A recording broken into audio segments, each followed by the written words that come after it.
Greetings, everybody. Excuse me about that. All right, so I thought what I would do. I'm recuperating, so got a day at home. I thought I would use the time with the trial. Of course, we know that Chandler Halderson tested positive for COVID, which meant the whole trial, everything had to be shut down for a minimum of 5 days. And it could be longer than 5 days, depending on the state of his health. So we're waiting now to hear. 1 minute.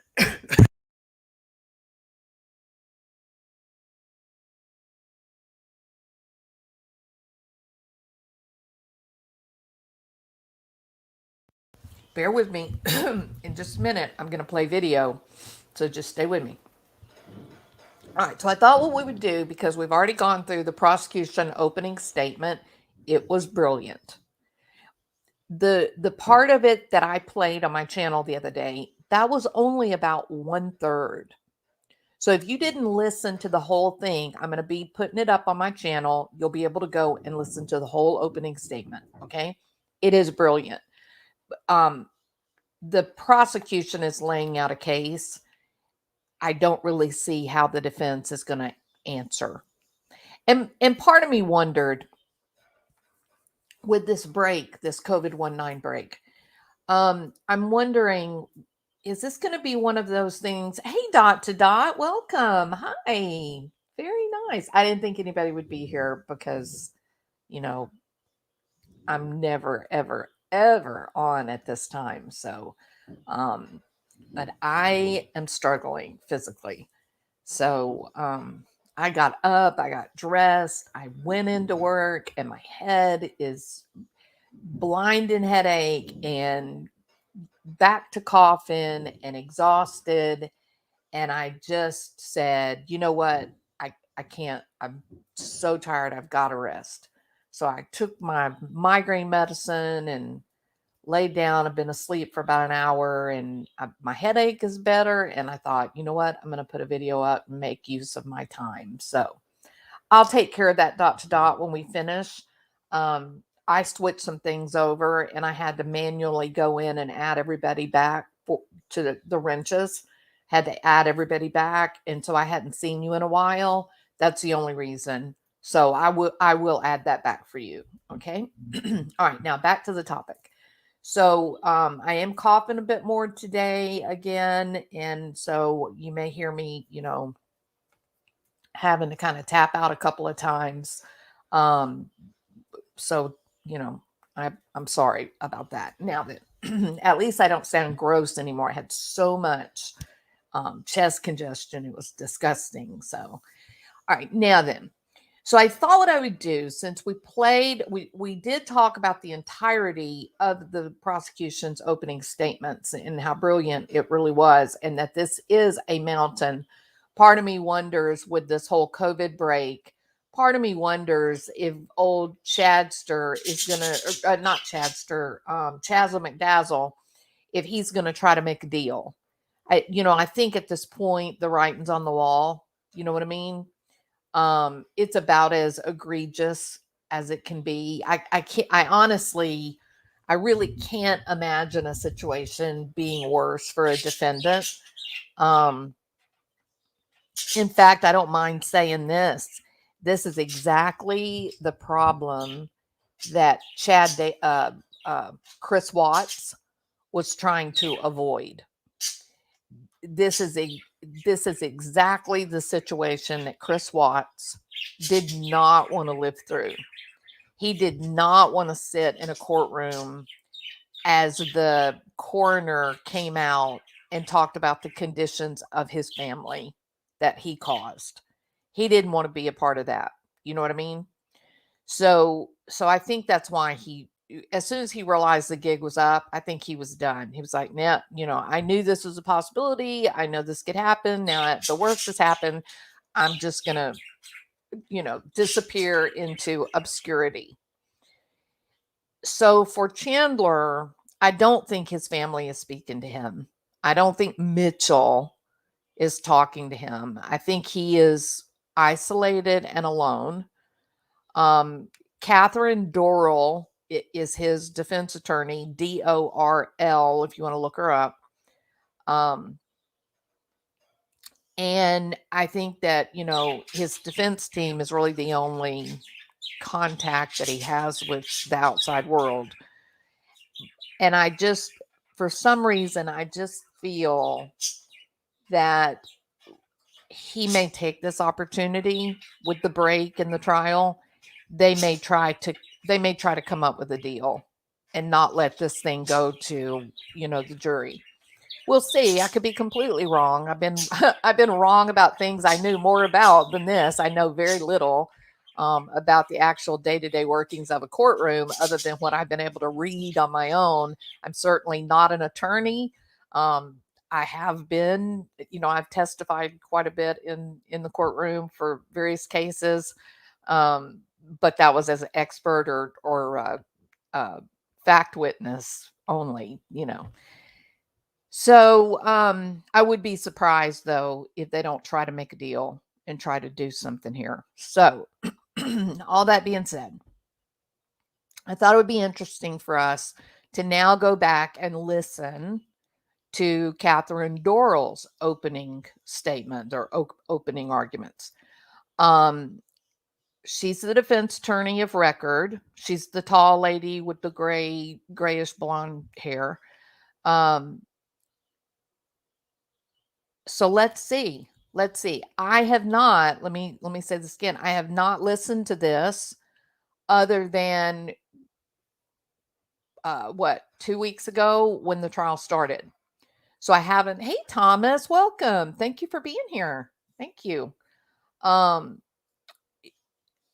have not listened to this a second time. Like with the prosecution statement, I've listened to it many times. I've taken notes. I've kind of memorized it. This I have not. I listened to it one time when it was live. I haven't listened to it since then. Okay, so it's going to kind of be listening along together. So if I go, wow, I can't believe that, then you'll know why I'm kind of having that reaction because I'm really not prepared to make comments on this.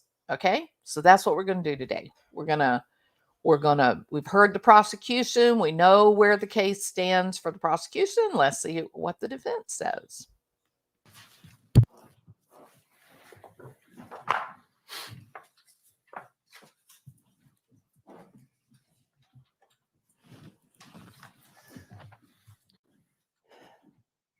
Chandler Halderson did not murder his parents. He is not guilty of those crimes. What? What? How's that Chandler possible? Halderson is 23 years old, young man. Uh-huh. He likes to play video games, play with his dogs, hang out with his girlfriend, and he lived peacefully in his parents' home. Peacefully. He was just a normal. Okay, I'm going to ask you guys right off the bat here. Let's take a look at old Chaz, okay? Does Chaz look like a guy who's feeling comfortable right now? I mean, he's got this lady, very dignified, brilliant woman, standing up, speaking in his behalf. Chaz did not commit these murders. Chaz is a peaceful, normal guy. All he wants to, he's only 23, he's just a baby, really. All he wants to do is play video games and hang out with his girlfriend. Does Chaz look like he believes her? Like, does he look, as he's watching her and he's sitting there, is he sitting there like, yes, finally, someone telling the truth, coming out on the side of righteousness? Or is he sitting there trying to look small? Is he sitting there going, oh my God, everybody is going to know just how full of it I am? Kid, he is a normal. Let's take a look at how it all works. So she's going through and she's saying, oh, he's just a normal kid. He's just a 23-year-old normal kid. Well, I'm going to ask y'all something. When you were 23 years old, did you lie and commit fraudulent documents for 3 years that you were going to college and about to graduate and that you had a job at NASA? No, you didn't, because you were in fact normal. This guy is anything but normal. So what did happen? What happened to the Haldersons? What happened in that Halderson's home? Remember those questions. They won't be answered at the end of this trial. Remember those questions at the end of this trial when you have to decide whether the state has proven to you that Chandler Halderson killed his parents, because they simply don't know what happened. They got a pretty damn good told you what idea, they Catherine. think happened. We heard a lot of detail of the before and a lot of detail of the after. But one or two simple sentences, and then he killed his parents. It was a little bit more than that, The evidence will show Catherine. you that there is a gap of evidence when it comes to that time frame. And your job is to listen to this evidence as jurors. Listen to the evidence from the perspective of a juror, not from the perspective of a story corroborator, corroborating the state's story. Wait a minute, Catherine. I have no idea what direction you're taking this, but what you've just described is actually the process of circumstantial evidence.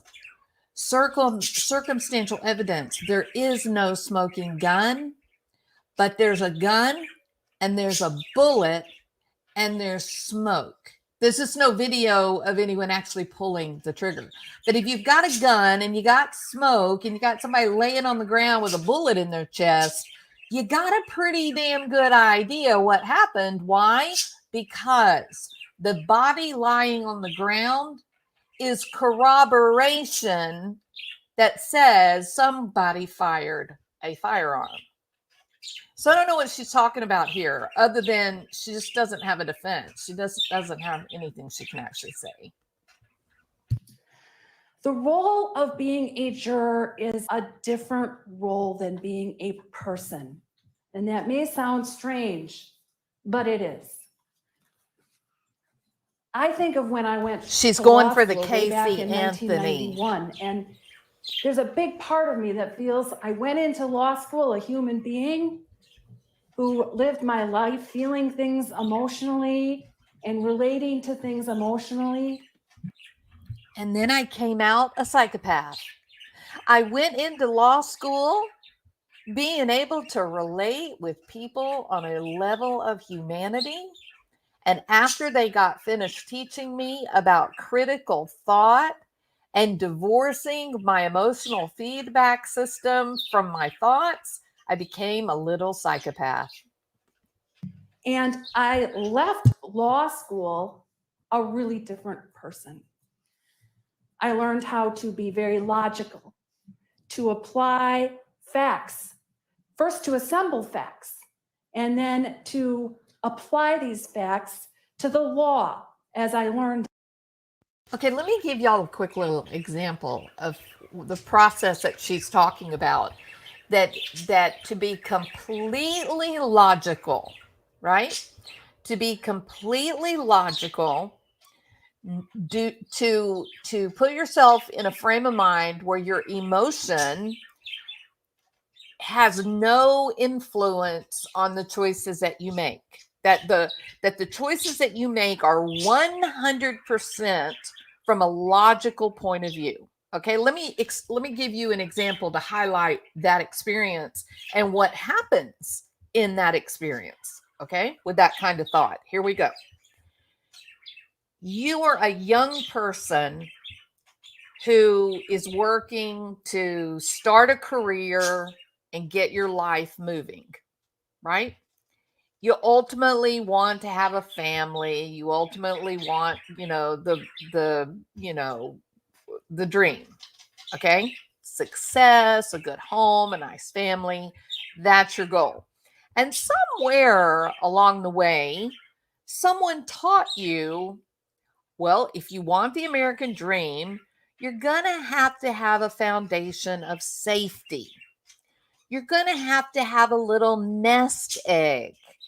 You need a little bit of money in the bank before you start having children. You need to make sure that you pay off bills before you retire. You need some financial freedom if what you're really wanting is success, as we would know it in a capitalistic society, correct? Now then, let's talk about logic without emotion. So then, because you're a regular human being, you find out, uh-oh, I am pregnant, or we're pregnant, but it's too early for us to be pregnant. We haven't saved any money. We don't have the right job. I'm about to transfer to a 60-hour-a-week intern position in New York City. I don't have myself in financial order to start my family. I'm supposed to start my family in 3 years, not in, 6 months. Oh my God. Well, I know what I'll do. I'll be logical. I'm going to sit down and I'm going to make a list of the steps toward my success or fulfillment of my ultimate goal, which is financial freedom, nice children or nice family, good house, nice car. And what happens now? This baby coming, does this get me one step closer to my ultimate dream, or does it take me one step away? And most of us would say, no, it gets you closer. That's your first baby. That you're now on your way to having a nice family. But then this person decides, no, I'm going to go straight critical thinking. I'm going to be only logical. I'm not going to let emotion interfere. Well, how much does it cost to have a child? Oh, about $12,000 if we don't have a C-section.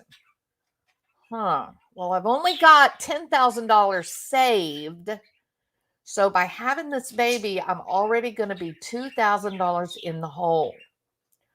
Well, how much do diapers cost? Oh, diapers are expensive. Oh, I didn't know diapers were so expensive. Well, what about like car seats? Do they give car seats for free? Ouch. $200 for a car seat, and it's the law that I provide one. So this person or this couple that are being very logical and they're really trying to make the right decision, they go through and they go, wow, it is actually, we really are in no position at all to have a child. It is actually going to take us away from our dream of having a nice family and a good house and fast cars. And they may decide to do something that ultimately will destroy their marriage, pointing fingers at each other 5 years down the line. It was your choice. It's what you did, right? So you can't always be removing emotion from a decision is sometimes a bit overrated. It is good not to make decisions based purely on emotion, but logic should come first, but emotion has a place. Emotion is one of those intangibles. We're not really sure how something that is so pervasive in the daily experience of a mammal,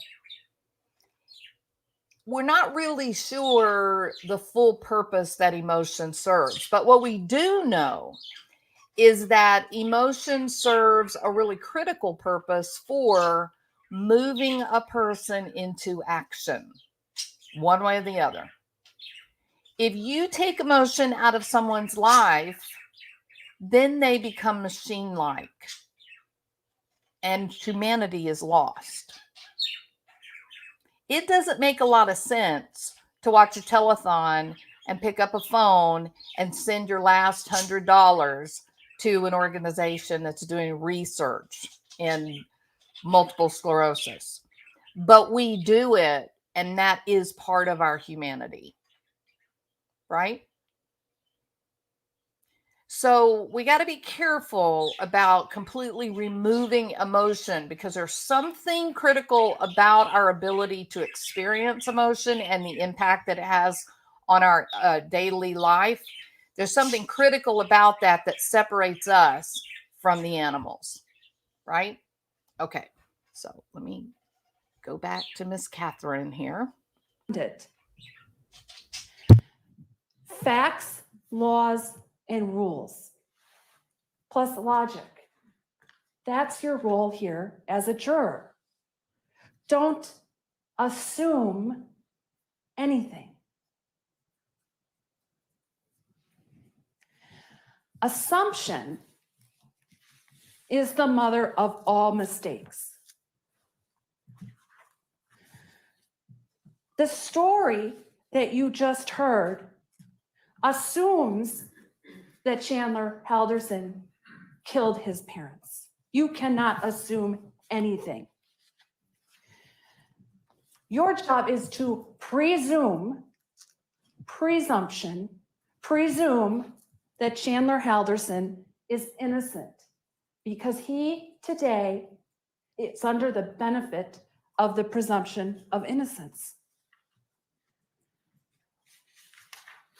An assumption is reaching a conclusion without knowing all the information. A presumption is a principle that we all must follow.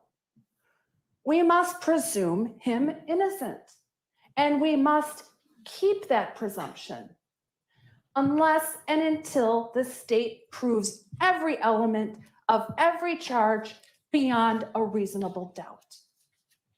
That's not easy. It's not easy in a high-profile case. It's not easy in a case where we all know we're going to see evidence that is disturbing. But you must find a way, like I did in law school, to put your emotions, put your feelings aside, and use the logical part of who you are. Be a juror. Assemble the facts. Just imagine the perfect small business that you could start. What would that look like? You'd be able to work from home. You wouldn't have to rent. Know the law and apply the logic without letting your feelings or emotions get in the way. And for each of you, you might have a different way of doing that. But I'm asking you here today to dig deep and find out how that will work for you, so that you can presume my client innocent. Now, I'm not going to have a fancy PowerPoint here, and I'm probably not even going to talk very much longer.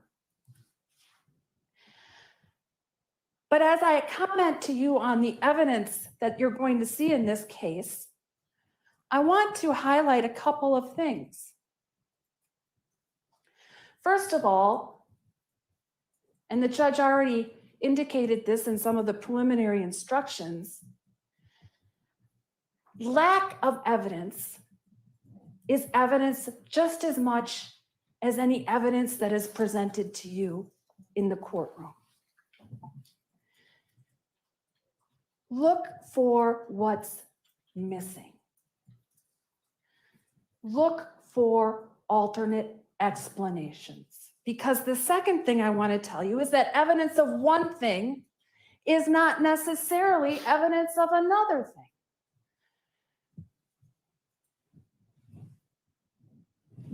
One fact here could mean a different fact here, but it also could mean 3 or 4 other facts.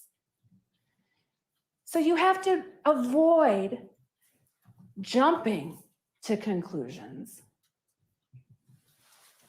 and really dig deep and look at what this all means.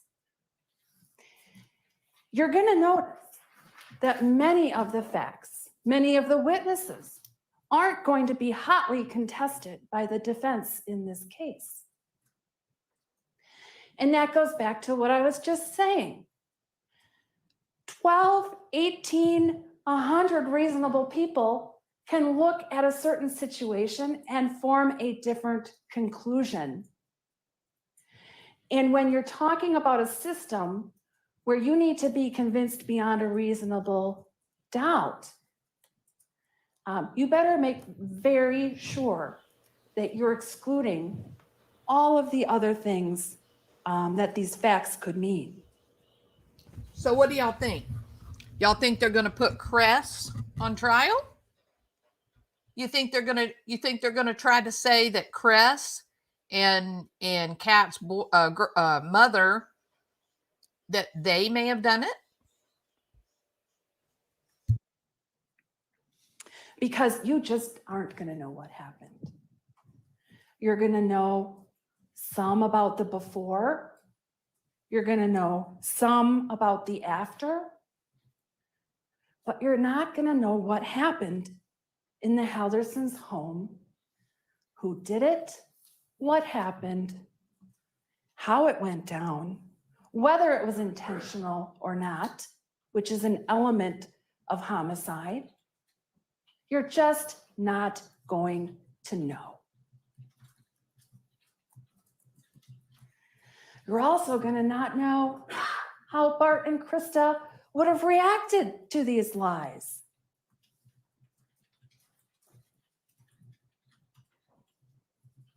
That's never going to be Exactly, explained to you. Kelly. Why lying turns into murder, or how lying turns into murder. Be sure to look for what you're not told, because that's evidence just as much as any evidence is.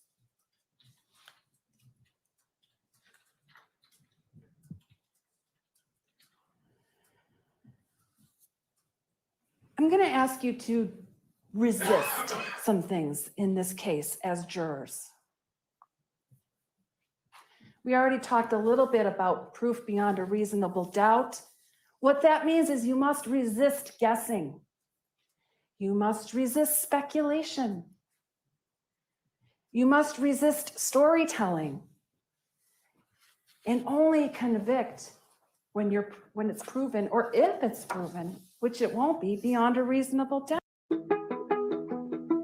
I think it's fair for people to know that there are different prices at different. I'm going to ask you to resist losing your objectivity. Objectivity may be hard for people in this case because of the graphic nature of what you've just been told or what you're going to see. But you need to resist losing that objectivity. Commit to being jurors, dispassionate, logical. Don't be swayed by fear. And I ask you to resist any pressure you might feel to convict Mr. Halderson of murder in this case. It's a little unorthodox, but I'm going to tell you, at the end of this case, Attorney Vera and I may stand before you here and say, you know what? They did convict him of this, but what evidence do you have of murder?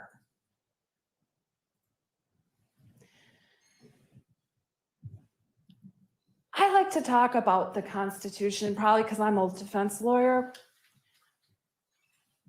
But I think as jurors, as people coming into the system who aren't dealing with this every day, like we are here in the courtroom, you have to remember how important the Constitution is, how important the presumption of innocence is for Mr. Halderson, and how important proof beyond a reasonable doubt is. It's the highest standard we have. And it was created and perseveres to this day for this very reason. When someone is on trial for the most serious crime possible. And every little thing they do, every little lie they might have told is blown up and thrown against someone. That's when proof beyond a reasonable doubt matters.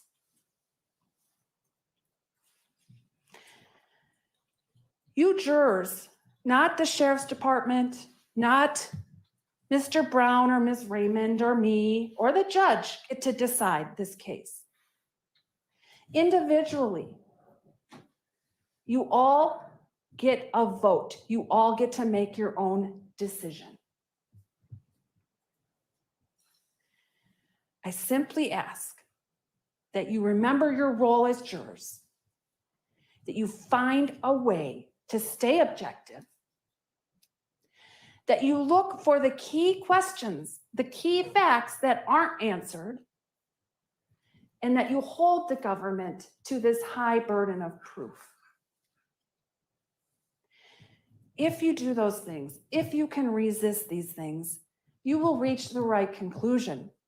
Chandler Halderson did not murder his parents.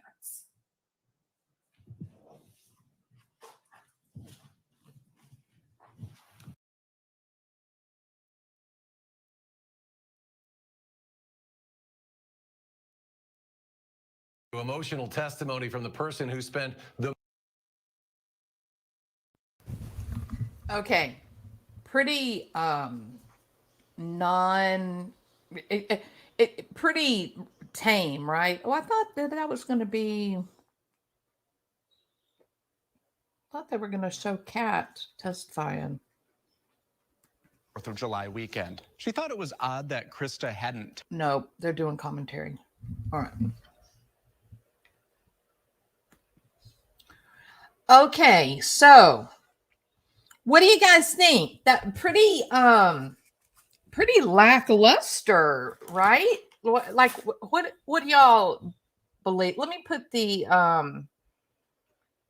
a link in the channel in case you want to come up. You don't have to, but just in case somebody has a thought.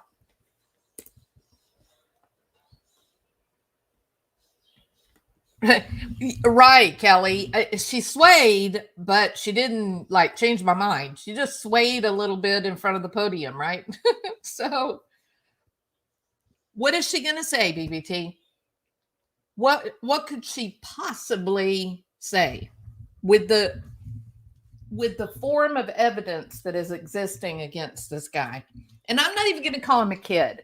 Because I think after you take a high-powered rifle, you shoot your parents in the back, you take chainsaws and knives and scissors and do the unthinkable, then you start a big old roaring fire, then you dump people into the water.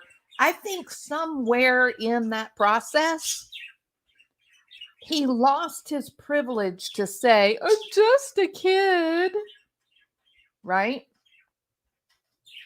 So, I do want to hold on a minute. I want to see if I can find her Kat's testimony and talk a little bit about some of her conversation, because frankly, there's really not much that can be said about. Well, come on, having trouble with my. Can you hear me, BBT? Yes. Hey, welcome. How are you? Thanks. Good. How are you? I'm doing very well. Thank you. I would think she would, like, if I was her, I would argue for like almost like a lesser, not a lesser of a sentence, because there's not really one, but you know what I mean? Like leniency somehow. Instead of he's innocent, he didn't do it. Yeah. So she comes out, she's like being really forceful, and she's saying he did not do it. He's Right, just but then who a little did? boy. Yeah. Right. But it's kind of funny because she's like, he's just a 23-year-old kid who likes to play video games. Right. And I'm thinking, are you sure that's the direction you want to go? Because And every little lie someone tells is blown up. oh my God. Those aren't little lies, and they weren't blown up. 3 years. Right. With forged documents. His whole life. Exactly. Those aren't little lies are like, I didn't go shopping last night, and he did. No, honey, I didn't buy 3 shirts. I bought Right. one. Right. You know, not, and then not I have a career and a job and you know. Yeah, it's absolutely unbelievable. I mean, if you go through the diagnostic criteria for antisocial personality disorder, it does everything except the guy named Chaz, right? I Right. mean, His if his picture. name is Chaz, he's probably Right. an His antisocial, picture. right? So what direction she's going to go? Well, But you remember she didn't even drop any, like, she didn't say a direction. She didn't say, like, he didn't do this because you'll see this, this, and this. no, You know, nothing. she just said he didn't do it, and you have to remember you're like. But she almost sounded basically, like she argued in defense of the prosecution. you know what she said? I'll tell you what she said. If you want a one-liner, she said, "Don't believe your eyes and ears." Exactly. Right. That's what she said. Well, what She do you said, supposed to believe?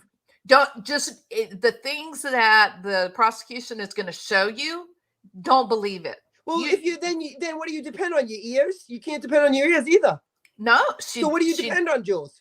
She only wants you to think, did anybody show a video of Chandler shooting his parents? That's what she wants. She wants a video of Chandler shooting his parents. And if you don't, on your eyes, she said, you know. Well, anyway, that is what she's claiming. That unless somebody witnessed it or there was documentation proving it, but there's no way to know. Her parents witnessed it. Her parents. She witnessed the bodies being taken out of the back of his trunk. Who did? Right? Oh, I don't know if she technically saw Chandler picking something out of the trunk and walking. Well, she saw his car parked there, his hood, his back trunk open, and then they saw the bodies where he was. and that's your circumstantial evidence. That's the circumstances, right? Right. And those circumstances lead you to what conclusion? Right, exactly. Well, they found the physical evidence. So it's when circumstantial to physical, right? You know? Absolutely. 100%. So there's the link right there. Yeah. They have no defense. They have zero defense. They have zero. I feel bad for her. Yeah. So here's what I think she's doing. I think what they're going to do when they get up to present their case, I think it's all going to be about how he's guilty of disposing of evidence, but that he came home and his parents were already dead. I think that's what it's going to be. Are they responsible to say, like, that what happened, or just he didn't do it? You know what I mean? Like, does the defense have to say, like, all right, he didn't do it, but this person, or we suspect this happened? Well, they can say that, but they don't have to. So they can just blanketly say, like, he didn't do it, he's innocent, and leave it at that? Absolutely. And a lot of people do. A lot of defense, in a case where even the circumstantial is very weak, kind of like Barry Morphew's case, the defense may opt to say, wait a minute, here's what they showed you. Now, how does any of that indicate that my client did it? But at least in that case, Jules, they introduced the idea of another person's DNA on, you know what I'm saying? Like, they at least led you to believe that there was a possibility that somebody else was involved because of the physical evidence, not circumstantial, physical evidence of the DNA in her. You know what I mean? This case doesn't even allude to that. And I wonder if that's what I said a while ago at the beginning of this Dorl lady talking. Are they going to try to implicate Cress and Kat's mom? Are they gonna? I think they're going to allude to something about them, like they're liars. Or they, you know what? She could even stand up and say, you know, there's someone else who could benefit financially from the death of Bart and Krista Halderson, and that's Mitchell. And Mitchell's just bought an expensive house, and he's going to have the baby on the way with his wife, and he needs money, you know, so he could have benefited too. But I think he had an alibi. Yeah, but if you have a murder for hire kind of thing, I think you they're going to say introduce that. No, I think they're going to say that he came home, his parents were already dead, and he panicked. So he threw him in the fire? Well, not only that, but he cut them up first, right? Let's get this right. I mean, he had to put their heads in the fire before he went to work on their legs. And then he just happened to do it the day his father found out that his whole life was a sham. Yeah, and remember, the prosecution didn't say the day. The prosecution gave the damn hour. Right. Like it was during the 3:00 meeting. So he even knew to contact his mother and ask her to bring home drinks for the affair. Exactly. To give him some energy to cut him all up. And maybe get a little extra time to move the dad's body out of the way. She doesn't have a prayer, this poor woman. Oh no, there's no defense. And frankly, I find it shocking that the guy's even making an attempt for not guilty. I can't believe he didn't do it. Like Jules, I think this dude is so much more scarier than like the Joels of the world, because like Joel was like a recluse. You know what I mean? Like he was this kid had lived like almost like a whole other world. Like to the outside world, he had a functioning life. He had a girlfriend. You know what I'm saying? Like he had, his girlfriend was pretty normal and her family seemed normal. Well, by appearances, right? We don't really know, but she was attractive, and all that. No, but even hearing the mother and her girlfriend speak, they didn't like they were examined on the stand. You know what I mean? Like they were questioned. They didn't come off. Well, I'm gonna tell you, I like Cress. I didn't, not one time the whole time listening to Cress. I didn't have a single. Yeah. I agree with you. I didn't have a moment of, oh, that's a little strange. He was a straight shooter. Yeah, I felt like every moment she just was saying it like it was, right? Yep. But Kat's mom kind of made me uncomfortable a few times. Yep, especially that dinner. The dinner was strange. That got me right there. She acted like some of the questions scared her. Yeah. Oh, and she was acting like she was so timid to say her girlfriend was swimming without a top on. Yeah, she gets tearful to cry because her girlfriend doesn't have a top on. Right. What is she, 12? This is a woman who's living a lesbian lifestyle. She doesn't care what people think of her. That's her personality. She doesn't care. And her girlfriend didn't care. Did you see how she said it? Yes, I give a damn. Who cares? She was like, I couldn't wait for the dude to get lost. I was ready to swim naked. Right. No, there was no reason for her to be crying like she was ashamed. Ridiculous. Yeah. So I don't know. I think that I do think that, and she said this in the opening. She said that they were going to try to. She said, it may be unusual, but you may hear me get up here and say that the prosecution did prove this, but they didn't prove homicide. And now, and I said, well, they're good. Yeah, exactly. Right. They're gonna. You're right. So they're gonna say he came home, the family was dead, he panicked, and so these were just little white lies. Yeah, everybody tells them. 3 years with documentation.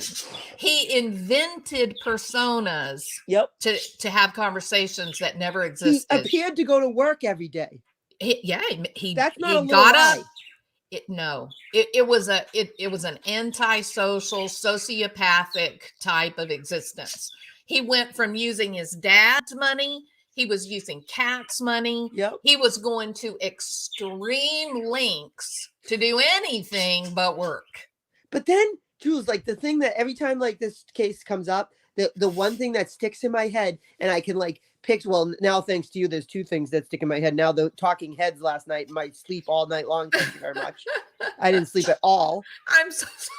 All I saw was these fireplace with two heads talking. My parents' heads telling me everything I did wrong my whole life. Horrible. It was my parents, though. Thank you. Yeah, that's a little sick, BBT. You you shrinks. You sick shrinks. But it was like the thing that is hearing him, and I see it in my head, like watching him be interrogated when he defended his parents and said like against Kat's parents and said like they don't even know my parents. Like he said like she wasn't fond of my parents, and he said like I'm like he's defending his two parents he just chopped up. Which goes along with that idea of I think they're going to try to implicate Cress and the mom and the cat's mom. Well, it was weird, that whole like bag of like bloody things with her name on it. That was bad. Yeah, like he did it on purpose. Yeah, like I think he did. Like he got the bag that had cat's name. Yep. He made sure to put the blood, That wasn't an the bloody accident. towels in it, and then dropped it right there where everybody could find it. Right. That wasn't an accident. No, I do think that they're going to try to implicate those three girls, Kat, something they're gonna Dolce, do. and Cress. They're at least gonna try to cast doubt on them. You know what I mean? They're gonna try to discredit them. I don't know if they'll go to the extreme of blaming them, because that would be ridiculous. But I think they would at least. I'm thinking what they're gonna try to do is discredit them. I'm afraid they're gonna bring up like Kat's parents, the whole world, like what the backstory of that whole relation. You know what I think mean? it will. I think I they're hope going to burn they it don't, but that's down, horrible. just like they did with Casey Anthony, with her dad. Yeah, that's true. You're right. That's true. And remember, they went in, they searched Cress's shed. Oh, they right? Did they really? They went in and they searched the day they found the I didn't know father. that. And then when she went in and found the gun, yeah, months later, she called them and she said, "Oh my God, I just found a gun." They're going to try to me, I thought, did he set her up? Did he go back and put that gun after they were there searching? And the mistake she made, I think, was when she introduced her father. I'm like, oh dear God, why did you even introduce your father? Yeah. I mean, she made that whole. I was like, as soon as that came out of her mouth, I'm like, don't. Yep. So I don't know. I'm going to be, if we have another Casey Anthony situation, I'm really hoping that this jury is intelligent. I'm really hoping. I don't even think it needs the jury. It's the prosecution. They've got a phenomenal prosecution. Their opening was airtight. That's what I'm saying. That doesn't even need the jury. That's a done deal right there. Yeah, but you see, this is exactly the kind of thing that happened with the Casey Anthony jury. The defense said you can't convict on what you don't have proof of, and we don't know how that little girl died. Right, but she has a phenomenal defense attorney. This one's not that good. I don't know. Like when she was saying all that stuff about like your constitutional rights and all that stuff, I was thinking of like him being guilty. Like she was leading me to, you know what I'm saying? Like Casey Anthony's attorney, he was pretty good at casting. You know what I mean? I don't know. There were more players, and this kid's done. You can't even stretch this. You know what I mean? Yeah, and you brought up a really good point just now. The truth of the matter is, the only players that there are is Cress, Dolce, Kat, and Mitchell, and then Chandler. And they're not even direct players. You know what I mean? Yeah. It really, other than Chandler and Kat, there's really not a lot. No, there's really no. I think that they can only discredit them. Like they were going after the father, and they were like blaming. You know what I'm saying? Like they were saying Casey Anthony's parents they had direct access to the victim. You know what I mean? Yeah, they said horrible things like about her dad. Kat's parents didn't have access. They never met his parents. You know what I mean? Yeah, but how many times have we already heard something negative? Dolce admitted that she thought that they were terrible parents because they didn't care that Chandler got hurt. Right? I thought, wow, that is a very dumb thing to be saying on the stand in the situation you're in. I know. During the interrogation, Chandler is talking about how Kat's mom doesn't like his parents. Yeah. The doubt is introduced there. And then when you add in the bag of bloody rags, and you add in finding the firearm, I think he set him up. I think he planted that stuff there. I agree. That's why he took his dad's torso to that farm. You think? Was so they would find it on that farm. You think? I do think that. But then why would he? So what were you trying to think he was trying to say? Like, because it's here, they brought, like, you know what I'm saying? Like, maybe. Like, what was he trying to make it look like, you think? Well, remember during the interrogation, he says, well, they don't like my mom, my parents, but they don't really know my parents. Yeah. Right. I think it's just, that's the defense, the Yeah. introduction of doubt that there See, might I'm be surprised. somebody else that would do it. I'm surprised he didn't do the Joel thing and try to say like they killed each other. Like that's what I thought they were going to try to do, you know? Yeah. But maybe they will. That it's not over yet. Yeah, you're right. You're right. I know. I don't know. I'm gonna tell you, I'm surprised that he went to trial. I'm surprised. I'm surprised he didn't try to get a deal. I am too. It's strange, but that's what I'm saying. I'm surprised she's not arguing for like leniency versus. I mean, I'm surprised this isn't a death penalty. You know? Yeah. Why isn't it? Oh, they don't have death penalty in Wisconsin. Oh, I forgot. Yeah, that's why it would be, huh? Yeah. Oh, yeah, no doubt. With 2 murders and the desecration of the body. Yeah. I mean, he didn't just murder his parents, Jules. He went to the extreme of like trying to measuring them out, Jules. Measuring their lengths of their legs. Yeah, he murdered them like 5 times each. And then disposed of them 10 times each. Yeah, exactly. Yeah. I mean, he measured their limbs to make sure they would fit in their own fireplace. That's right. That's exactly right. That's exactly what he did. Yeah. And then he went to all the trouble of cleaning out. It leaves the head.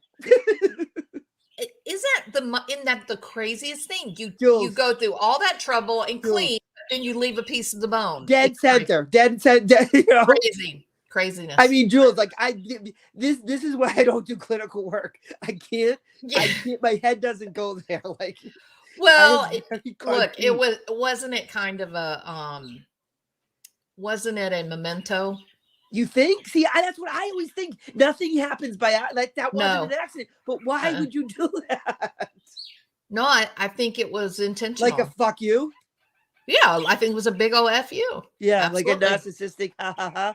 It was a narcissistic ha ha ha. Yeah, 100%. Absolutely. Yep, they will. But just like a serial killer, takes a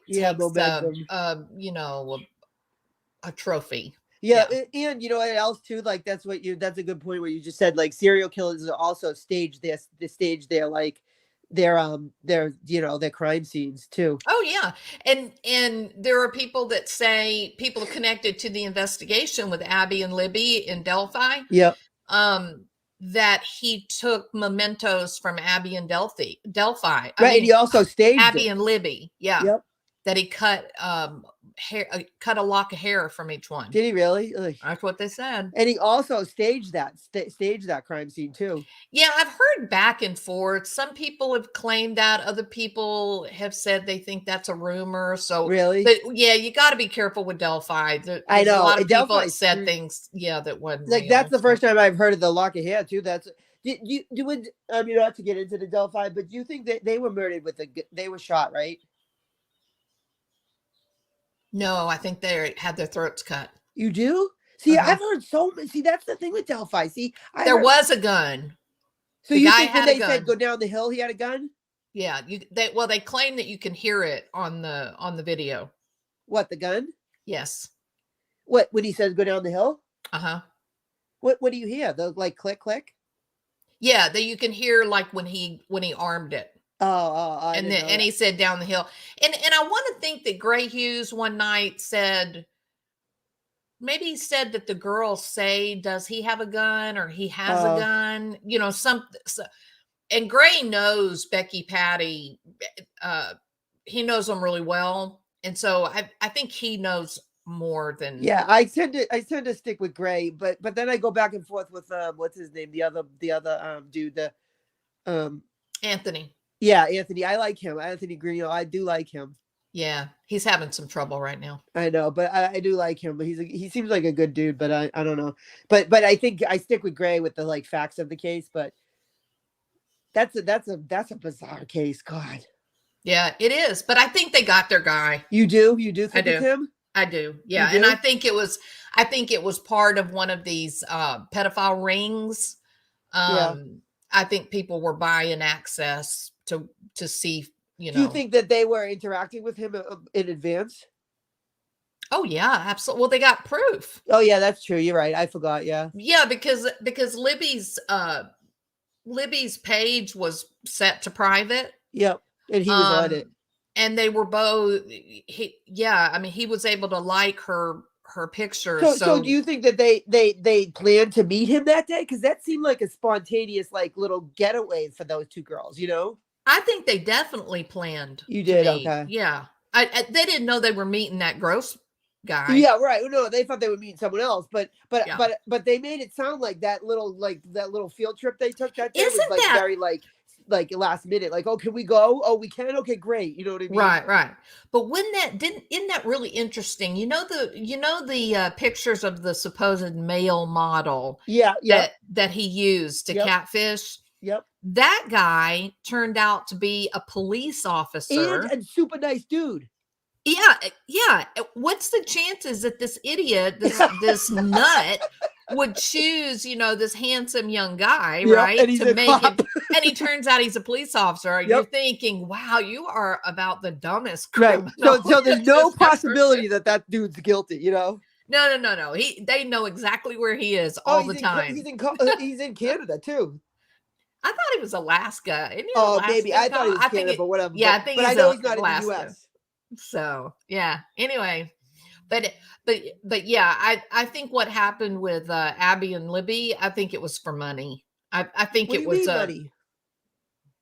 I think somebody wanted a snuff film. You do? Yeah. Oh wow, I never Jesus, your head. Yeah. I never thought of that ever. Jules, you sicko. You sick bitch. You sick psych trick. I never thought of that in my life. Great. Thanks for tonight's nightmares, Jules. I won't sleep tonight either. My talking parents. Well, look, I didn't always think that. But when they arrested this newest guy, and then you've also, don't forget, you got remember the guy with the dog? No. What's his name? What do you mean? What dog? Hold on, let me think. What, y'all help me here. What's the guy that choked the 7-year-old girl? He's got the pit bulls. Oh, yeah. I know who you're talking about. I know exactly who you're talking about. That scumbag, yeah. What was that? What do you think that's about? Well, I think that he was part of this You ring. do? Yeah, I do. Wow. And there's a couple of reasons for that. He over-identified with the Delphi murders. He did. Yeah, he was making these taunting videos like, "Oh, here I am And camping under a bridge." sternly, and Greeno asked him when he was getting taken in, and he sternly was like, "No, I am not." Yes. Yeah. Like usually you'd say like, "I don't even know what you talk." You know what I mean? Yeah. And the two tattoos that he has, That's I know. spooky. So Gray says, no, that's not Abby and Libby. Okay, so Gray is on record. He doesn't believe that that's who it is. But I'm telling you, That's when a spit in image. you take those two pictures, the shading on looking at the photograph and I then agree looking with at you, the Jules. tattoo, the shading is exactly the same. If nothing else, Jules, I think he fantasized about that. I think he was fantasizing. That's why he was making the videos saying, Right. "Oh yeah, I'm camping under a bridge by the river." And then look what he went and did, Yeah. And then what he did to that little girl was very similar. Yeah. Yep. Absolutely.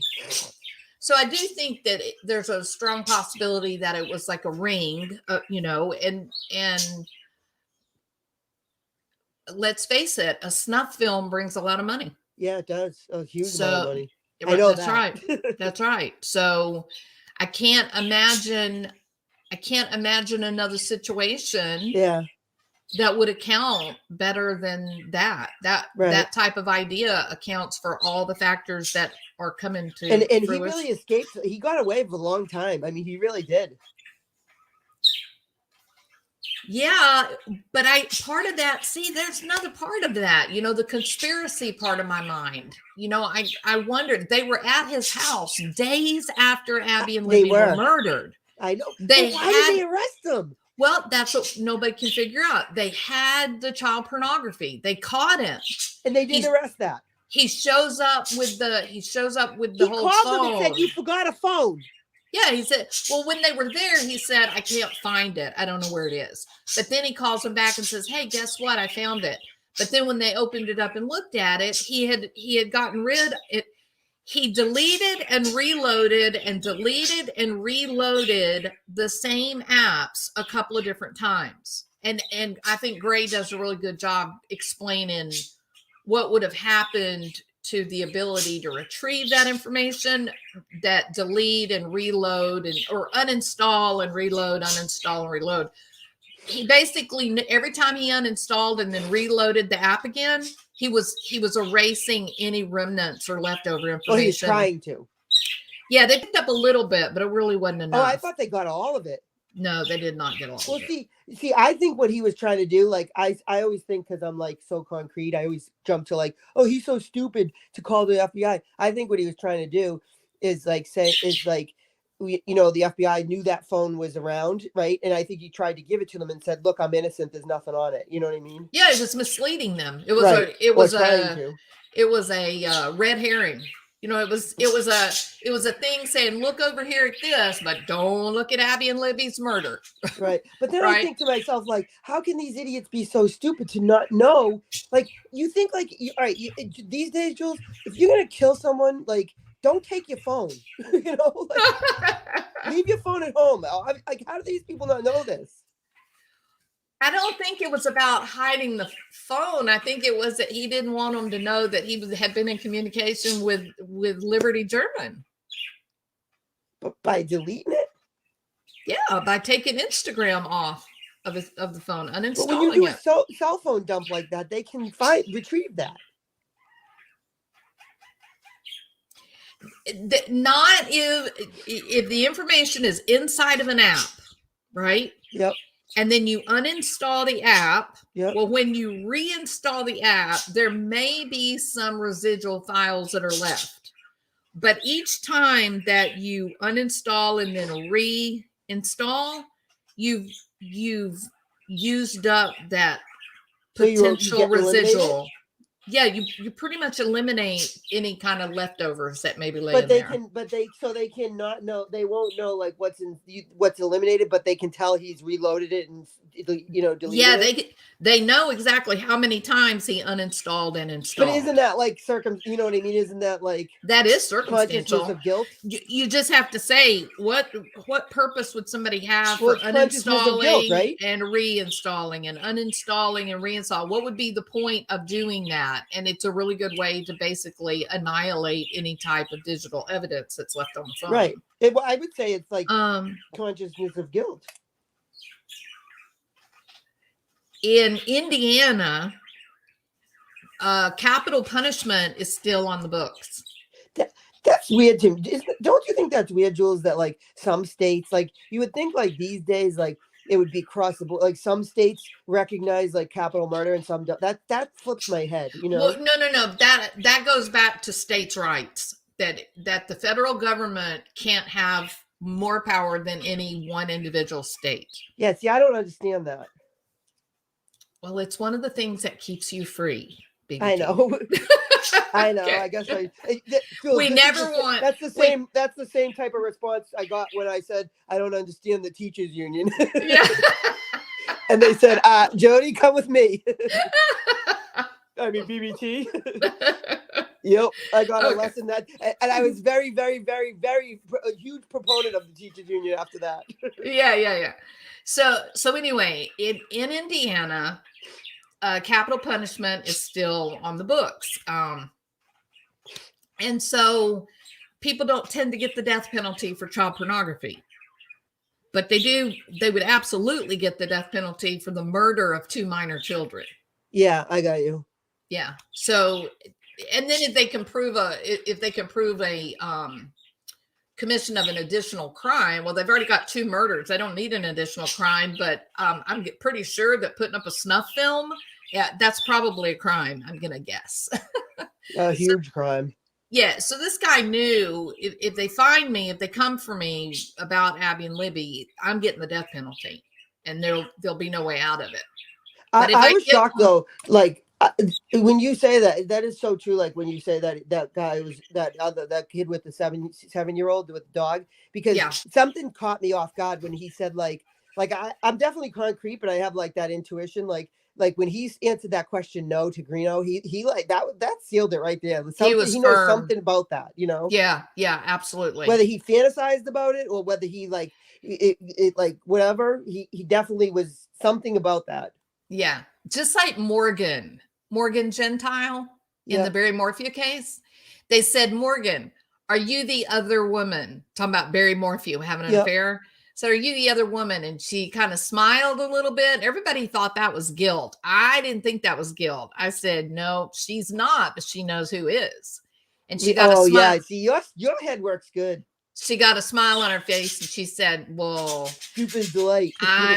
she said, I'm a woman, but I'm not the other woman. Right. And I wanted to say, ask her who is, because Right, she knows. right. And then, of course, it turned out.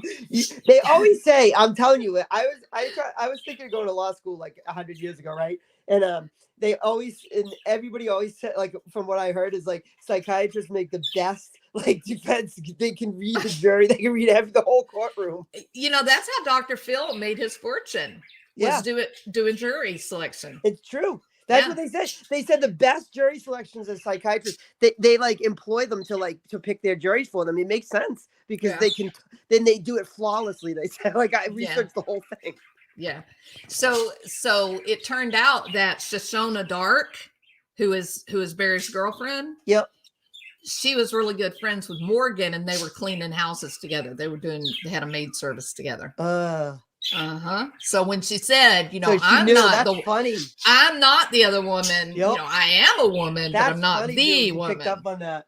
So I was like, I know, but who is? Tell us, Morgan. That's funny. And then Morgan moved out of state. Now tell me, is Barry a dangerous guy?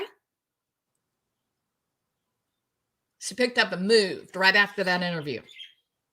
I can't wait to see you analyze that case. She's scared. She's scared of Barry Morphew. She is, you think? Yeah, she's scared of Barry Morphew. I can't wait to see when you go like stuff when they go to trial. Yeah, they got to get him. They got to. He's so guilty. They're gonna? You think? He's so guilty. I know so he is, but guilty. you think they're gonna do it? They got to. They have to. There's not a choice. If he walks free, it's gonna be. Jules, I don't even want to see you if he walks free. I don't want to hear you. No, I'm gonna tell you what's gonna happen. I'm gonna tell Bill, take my computer away from me. Seriously, I agree with you. I agree. Take my computer, take my phone on the day that when the jury comes your back. phone, your That's license. right. Take it away, because if they let him off, I'm going to be fit to be tied. I agree. I don't want there to be anything documented. When I think of like the delivering the sentence, I'm afraid of you, not them. Yeah. Do you know when that's going to go to trial? Does it have a date or no? July 20. Oh, wait a minute. I'm confused. Am I confused with one of them? July 25th, or is that Chad Daybell? Hold on, let me look. But it does have a date, right? Well, they're trying to get one. They had a hearing. Okay, May 3rd. Okay, they set it for May 3rd. Okay. So, but I thought they moved it to July. I can't believe he's out on bail. To July? I think they moved it to July. I know they've got something happening April 25th.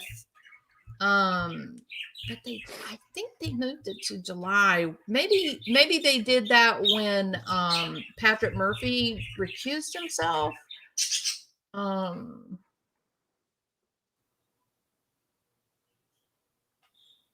oh my God, no. Actually, they moved it from May 3rd to April 25th. They moved it forward. Really? They're very confident. Something makes me nervous about that damn case, though. They're very confident. They're very confident. Yep. You think he's worried? Do I think that Barry is worried? Yeah. No, I think Barry is a narcissistic jackass. Is that who you think is confident? Yeah. Well, I think his attorneys are really confident. God. Mm-hmm. I don't know. That does make me nervous, Jules. I will admit that. It case makes me changes. nervous. I can tell you this: the whole dynamics change if they can find evidence of a body. If they can find evidence of a body, then the whole ball game changes. Oh, I agree with you. But as of now, I mean, what the heck? I'm scared to even ask what you think they did with her. You know what? This Because I has still been. remember when you told us to Google like what they do to big game animals. Yeah, like I'm not. That's all I have to say. I didn't That's see it. that night either. I think that's exactly what happened. You do? You're still with that I one? do. I do. And the snow, the snowpack, it forms such a great insulator that underneath where they've prepared that bed for the organic matter, it turns into a powerful oven. Wait, what did you say? A snowpack? Yeah, like I didn't. So they prepare the area, these big cattle ranches that are out there in Colorado. Yeah. They have an area that is prepared for when one of the cows or whatnot dies. Oh. And they take it out and they lay it, and it's this layered area of like pine straw, or they use wood chips. And AK and Gonzo found an area where a bunch of wood chips were laying. Really? They did. They never near her? Near there? Somewhere out there where they were searching in Salida. Wow. Yeah. But anyway, once they prepare it and then they cover the body with more organic material, when the snow comes in and then you get 4, 5, 6 feet of snow on top of it, now it's insulated it, and it just turns into this perfect biological oven. And at the end of that winter, it only takes one winter. At the end, there's nothing left. No. Are you serious? Like nothing? No, there's no teeth left. No, There's sir, nothing? no bones. There's nothing left. Nothing. Zero. Nothing. Wow. Yeah, you should read I about don't it. know It's pretty that. crazy. It's pretty crazy. So what? I'll tell you who'll know it. Barry Morphew would know right. it. But he only That's got who. chipmunks. I don't know. Don't get me into the chipmunks. So why would you need that if you only hunted chipmunks? What? That's small game, right? He's not hunting chipmunks. I know, I'm joking. What do you think though? The whole how like the dot gun played in? I totally think that was him running around the house chasing her with his phone, pinging like that. Don't you? No, you don't. Because there's signal drift, right? What does that mean? Well, if you look at your location on your cell phone, yeah, like let's say that, well, your daughter's young, so you probably don't have that situation, but I could track her. You mean? Yeah, I could. Yeah, I know what you mean. You can even like when my daughter was like 19, her phone. 18, 19 years old, and it's 1 o'clock in the morning, and I got to make sure that she's, on her way home. I can see her driving down the interstate. You can right? You could map her right out. Yep. Yeah. So you can watch and see. Well, the closer you go in to the move-in object, the less likely your target is to be exact. Now, if I'm back and I'm looking at a map and it's just, a car that's moving like a centimeter every 2 minutes, you're pretty far away. But if you move in so that the car's moving really fast across the screen, then you don't get that exact location. It kind of bounces around depending, and it also depends on whether you're using GPS or whether you're connected to a Wi-Fi signal. That can affect, how accurate it is. So where they are located, where their house is, the signal is very poor. You're really far out away from most towers. Right. In the Abby and Libby case, they were right across the street from a big main AT&T tower. Oh, they were? So when they say that her phone was pinging all over town, I believe them. I think they did get in the car with somebody down the hill. Oh, you do? Absolutely. And that makes Gray Hughes crazy. That's one of the things that I think that he really dislikes me for is is because my belief about what happened is so completely different than what so he you proved. think they were like brought back? Yeah, absolutely. That makes But sense. anyway, Jules. Yeah. you know, where their house is, it's so far away, you probably do have a lot of drifting cell signal. Yeah. So I'm not sure he was out there running around like a crazy man, you know. But Chasing her. here's what he did do. He did admit to being right there at that location and firing the weapon. The dot gun. Well, he admitted to firing the dart gun. He also admitted to firing no. It was the dart gun because he said that he fired at chipmunks. Then he also said he fired at a deer. Right. That A deer for the antlers. That he wanted to cut their antlers off. Something, by the way, my that makes husband no sense. said a hunter would never do. No, exactly. That like he'd never heard of a hunter saying, "I want to." Yep. You know, get this deer so I can cut off his antlers. He Right. said you ruin the value of the rack by sawing them. And then you look at his walls and he has the heads of them. Of course. Yeah, my husband said that is absolutely not true. Why would he even say that? Because he's a narcissistic liar, just like Chazzle McDazzle. So how do you think that he killed her then? I think the dart did it. I think you do. I think the animal tranquilizer was sufficient. As little as she was, as small as she was, I think that did the trick. God, what a way to die. I know. But then what was the whole thing with like, do you think that that's why she was in the bed like snoring like he said that? I don't know. I kind of felt like that was a little contrived. Yeah. I think it's more likely that he put her in his daughter's bed and left her there while he was preparing everything to get her out of the house. Do you think that that's when what was the whole thing with the bullet they found near her? They found a bullet on the floor in the bedroom. Yeah, but how do you think she ran? I think she was trying to get away from him, and she ran upstairs and she locked the bedroom door, and maybe she was trying to load a handgun. Yeah. And he kicked the door in. Yeah, that makes sense. Because they did say that door was kicked in. Yeah. Yeah.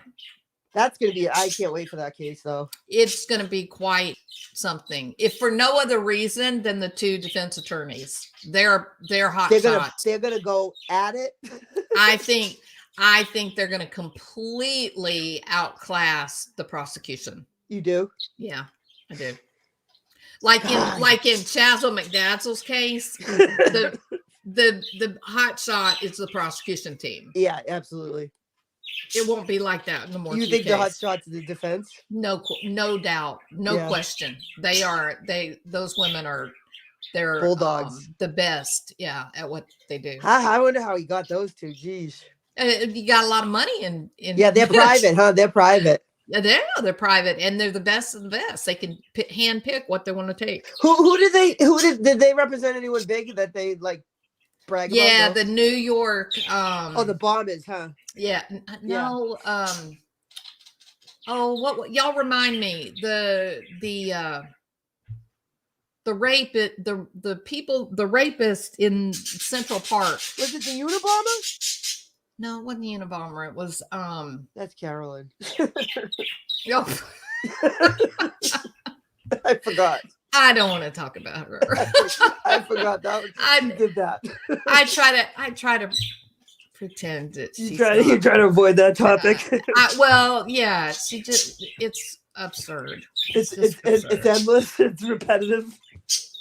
Repetitive is actually the exact perfect word. Well, you know, it's funny. Like, I've never seen somebody talk like she is literally. If you just close your eyes and I tell everybody, don't stop texting me, stop emailing me, close your eyes and just listen. She tells you everything she does, every single thing. But I don't know the point of that. What? I don't know why somebody would want to know every single thing you do. No, I'm saying like everything she does, like that Jack Littlebomb, 100%, 150% she sent that to herself, Jules. I have no friggin' doubt. I can prove it I can prove it with evidence every single time. 100 times. I proved that she called that swatting herself. All you have to do is watch my video. She says to Jimmy, the police called Jules 10 times before. You can hear her phone ringing. Jimmy says, look, the New York State Police called at 3:13.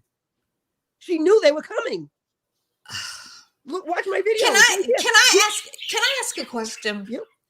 I'm a little bit embarrassed to admit this, but it's true. What? I don't know what a glitter bomb is. Okay, so it's this thing, right? And this will tell you she sent it to herself, right?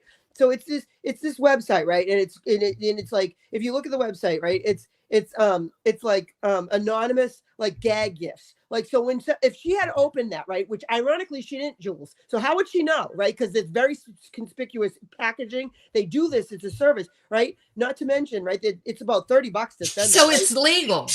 Oh yeah, Jules. Yeah, she can't subpoena who did it. She's a fool. It's a website, Jules. It's a service. You call them, right? If she opened that, right, then just glitter goes everywhere. It's a mess. Oh, people do it like a gag gifts, right? Oh, happy 50th birthday. Well, why is she talking about how dangerous it is and how everybody could be hurt? Carolyn, you think glitter's going to get behind her cons? And then Jules, at the end, she goes, "I'm a professional crafter. I have glitter everywhere." What the fuck? What? I sit there and I make these videos. I'm like, what? Like, so Jules, and not only this, Jules, like, think of this, right? That woman cannot say that. I won't say it on your channel because I'm respectful. Yeah, it's don't like cuss. Yeah. Don't cuss. Yeah. I know, the male appendage, right? So Yeah. that's what that bomb was. There was a D word in that title. She can't say that word, Jules. Why would that person spend $30 and send her glitter and not send her the D word? Because those are all in there. You had to search for that glitter because it was the most benign thing to send. Like, so they have, like, you can send somebody, like, a big giant chocolate D word. You know what I'm saying? Like, on the same website, right? So is that why she says something? She said something about something being pornographic. Yeah. So, well, they're male appendages. I won't say the word. Right? Okay. So what you're saying is that you can send a person like a chocolate penis. Yeah, exactly. As a gag gift, right? On that same site, right? But she can't say that word because it's like too like she's too Christian, right? So why would she told Starlight, she told Hello Starlight to go F herself. Oh, that she's gonna slap her in the face. It's like, oh my God. She was nuts on that night. But that was crazy. But what I'm saying is, Jules, like, no, so she can't even, so in her title it says glitter bomb. That's not the name of that thing. That's a D glitter bomb. It's called like, I won't say the Dick glitter bomb. I mean, that's the name of it. That's the name. I'm not saying anything that's like I'm inserting it.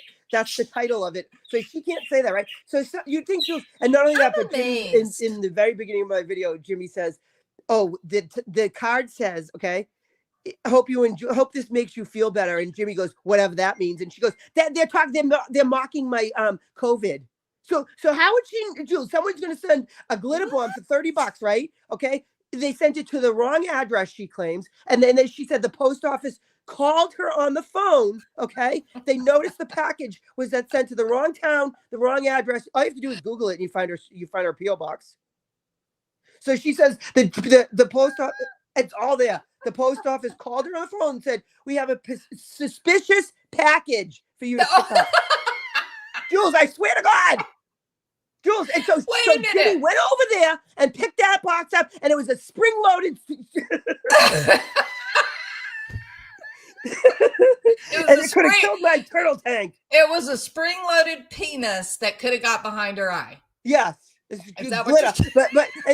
The kids could have inhaled it. My minor children it could have killed my turtle, my dogs, my flying squirrel. I'm a professional, crafter. I have glitter everywhere. That right there sealed it. I'm like, she did it right there. Jules, she was obsessed with the fact that the person got the wrong address. She was telling it. I mean, how is it? I don't care how small your community is, Jules. It's illegal for them to not return that to sender. They have to return it to sender. They don't call her on the phone. You just can't let people come pick packages up and you don't know if it's for them or not, right? What? If they send it to a different address, they're not just going to say, right. Hey, she said they called her. Different address, Jules. Different city, different people. The only thing they had right was her name, Jules. And then that post office was so complimentary that they called her and said, "Carolyn, there's a box here for you." Okay, so what made the post office say that the package was suspicious? Because, Jules, because she showed that she answered all these questions. She really put a lot of thought into this because on the package it said the website and it says like prank a friend. I kid you not, Jules.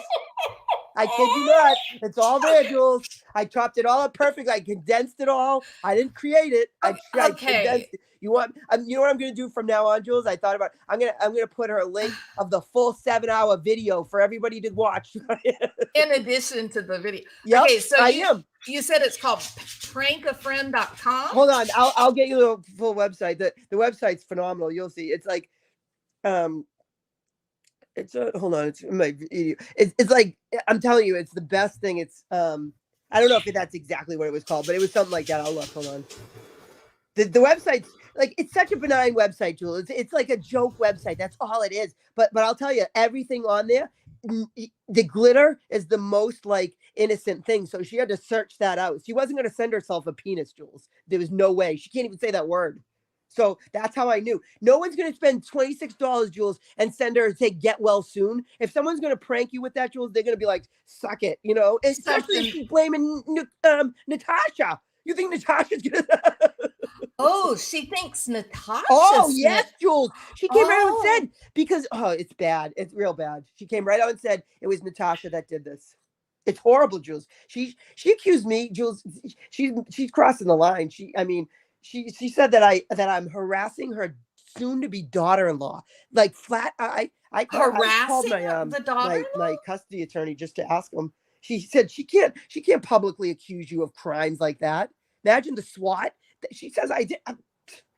Unbelievable. She knows I know I'm onto her. She called that in. The cops literally, Jules, called her 4 times. Jimmy screws it up for her. She mutes it. Jimmy goes like this. Jimmy's checking the caller ID and says, that morning, how did we miss these calls? The New York State Police called at 3:30. Jules, she goes like this, mute. She mutes her mic, so it cuts him right off. I'm like, how'd she know? How'd she know what he's going to say? She knew those cops were coming. She says, Jules, watch my video. She says, I'm ashamed you haven't watched my videos. She says, I have watched. You're not paying attention. She says in that one, the last one I did, I'm telling you, she says to the police, she says that Jimmy says, oh, they called right at 3:13. And she goes, you know what she said that call was? This kid's school calling the school off for snowstorms. It was a Friday night, Jules. She said, oh, that's I saw in the video where she says, oh, it's probably the school calling to say we're open an hour late. Jules, that was the police. And I thought, at 3 a.m? Exactly, Jules. They don't do that, Jules. No. Jules, I looked at the almanac, 0.01 snow. You can't make, she calls me a liar.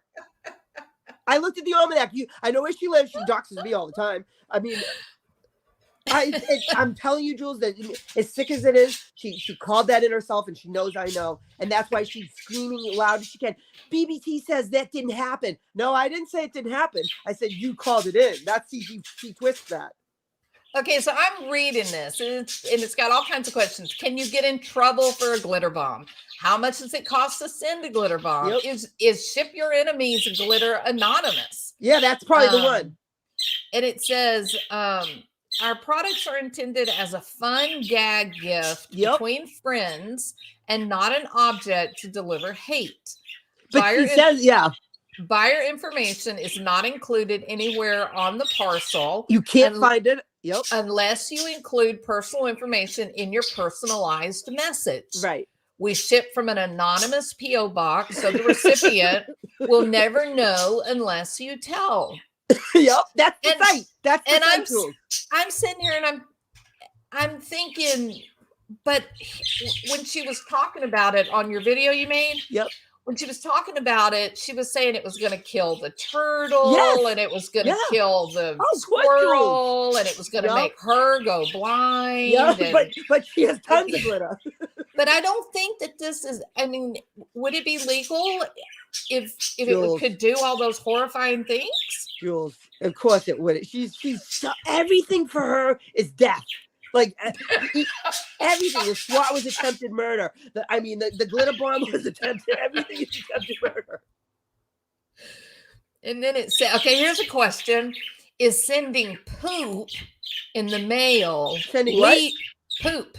Oh yeah, they have that too. Poop in the mail legal in Canada. Canada Post would neither confirm nor deny that mailing feces is allowed, but the practice does appear to meet its guidelines on biological matter. There's websites that do that, Jules. As long as it's not poisonous or infectious, won't soil other mail, postal equipment, or emit an offensive odor, and it is packaged properly. Oh my God, Jules. Because you do have biologists and whatnot that are doing research with feces. What about getting medical tests done? A lot of times, you know, those samples are shipped with mail. So I don't know. I just find her reaction about the whole glitter bomb. I had never heard of it. I didn't know what it was. That's why I'm saying, Jules, sound dangerous. If somebody sent her that, right, I could see this. She's trying to put a reaction on something. That's why I'm saying. That's how I know it was her. She's creating something that doesn't exist. Why would you do that if somebody did? She doesn't know someone's intention for that. What if they were just trying to like be? You know what I'm saying? Like, and if she had been a death sentence, if she had been sick, maybe it was one of her admirers that legitimately was saying, "Get well soon." But not when you send it yourself. You got to create this. You got to write the script. You know. Well, I don't know. A glitter bomb sounds festive to me. It sounds fun and happy and festive, and right? Jules, ironically, she says, now listen to this. I'm not joking. This is on my video. Why didn't you open it? Because God was protecting us. Jules, my right hand to God. She says that. She says, because God was with us. God just happened to be with us that day. That's Jules. She acts like it was a real bomb. Kathy says that you can get glitter bombs in a company called Dick's by Mail. That's the one. That's the one. That's the site, Jules. That's what you said. See, you said the D word. That's what I'm saying. She can't say that word, Jules. Oh my God. That's the one. Look at that website. Y'all are killing me. Nobody is going to spend 30. Her haters, if that was Natasha, she ain't sending glitter. Natasha is not going to spend $30 to send glitter. No. And ironically, Jules, she didn't even open it. So here's this person that didn't know what was coming, right? That went to 3 mailboxes the top way, right? And she just they called her because they have her number on speed dial, of course. Now she's got. I love that my sons call her and say that she has a pocket FBI. Now she got a pocket post office. Listen. I love Zelda. Zelda's amazing. Zelda says, I mistook her hanging microphone for Darth Vader's penis. I love that. Zelda's the one that started that. Everybody says that. He talks into the penis. Don't say that. That's a threat. Oh God, Jules. Last night, oh my God, I won't even like go there because you knew a clapback was coming, right? But she has Jeanette on her. It's gonna be my next video. She has Jeanette on her panel. Okay, and Jeanette goes, "Okay, Jules of thought will she what did she say? Something like this. She said it, Jules. I almost like fell down. She said something like, but she will never be you. And I'm like, oh, thank God. The way she said it, Jules, was so friggin' funny. She said something like, she despises you, but one thing she will never be is you. And Carol's like, yep, you're right. And I said, there is a God. Thank you, God, that I was. There really is a God. But it was so funny the way she said it. It was like, she was saying it it was so awesome. I have such good material. And she says,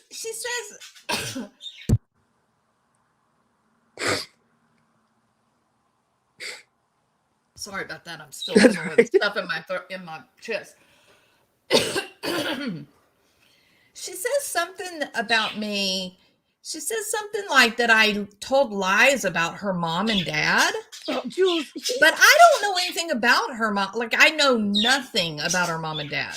Like, when she said it, it occurred to me, I literally know nothing about her. You know what it is, Jules? She does this, okay? And she did this about I lost a sister. She did the same thing, right? So she'll say this, right? She'll say, BBT accused me of talking about her dead sister who died of like leukemia when she was like, she'll say that and then she'll say, and I never did it. So she just said it. You know what I'm saying? So that's what she did with you. She'll say like, Jules made fun of my somebody told me, okay, this is how she does it. Somebody told me Jules made fun of my parents, and she'll tell the whole story. So she not take, just like somebody told her, I'm going to make a video about her soon to be daughter-in-law. You know what I'm saying, Jules? So that all, now someone's running with that whole thing, just like you made fun of her parents, that took off from there. I can't tell you how many people are saying that I'm making fun of her soon to be daughter-in-law because she said it that way. She's very calculated, Jules. Well, I'm going to tell you, it's creepy the way that she followed up and said, oh, well, her parents have so much money. Jules, her mom and dad have so much money. Jules, and I thought, she background checks your whole family. She knows everything about you, Jules. I promise you. Well, if she knows everything about me, then she knows damn well what my education is and my accomplishments. Yeah, I like that, Jules. So she was saying that. She was saying that last night, like, oh no, I don't think she's not licensed. No. She's a life coach. She was calling me a life coach. I know she was. and then my thought is always, wait a minute, Carolyn, you're on the computer literally YouTube. 9 hours a day, literally doing nothing. Doing nothing but looking at miniature plastic pretend food for 9 hours a day. Yep. What have you accomplished, lady? But the best, Jules, is last night she goes, Jules will never be successful. She thinks like there's only successes in YouTube. Like she literally like she has a failing channel. She's a failure at life. Yeah. Like she did in fact. Like what is she talking about? She works for YouTube. She did in fact say that I would never be successful. That is exactly what she said. And I looked at her and thought, I'll compare my hourly wage with your hourly wage. Any day, Jules. Any day. Yep. Oh, she does it to me too, Jules. She says that like I'm not weird. You have to have a license to practice what she. Come on. But didn't she say that she was a hypnotherapist? Jules, she did, and that's on my video. I have that, and if you listen to how she says it, she ain't confident, Jules. And I researched, she ain't licensed in New York. Wow. You know what you have to do to be a hypnotherapist? It's a lot of work. Oh, Jules, it's postgraduate degree. That's exactly right. And then license, and then like 1,500 hours of practice. It's highly regulated. Like the licensure, it's actually in Texas, you get an additional certificate, but it comes on the back of another like 3,500 hours of supervision. Jules, and then the best part is, right? Listen to this. Someone says, like they grilled her on it. I have it on my video. It's awesome. She goes, someone says,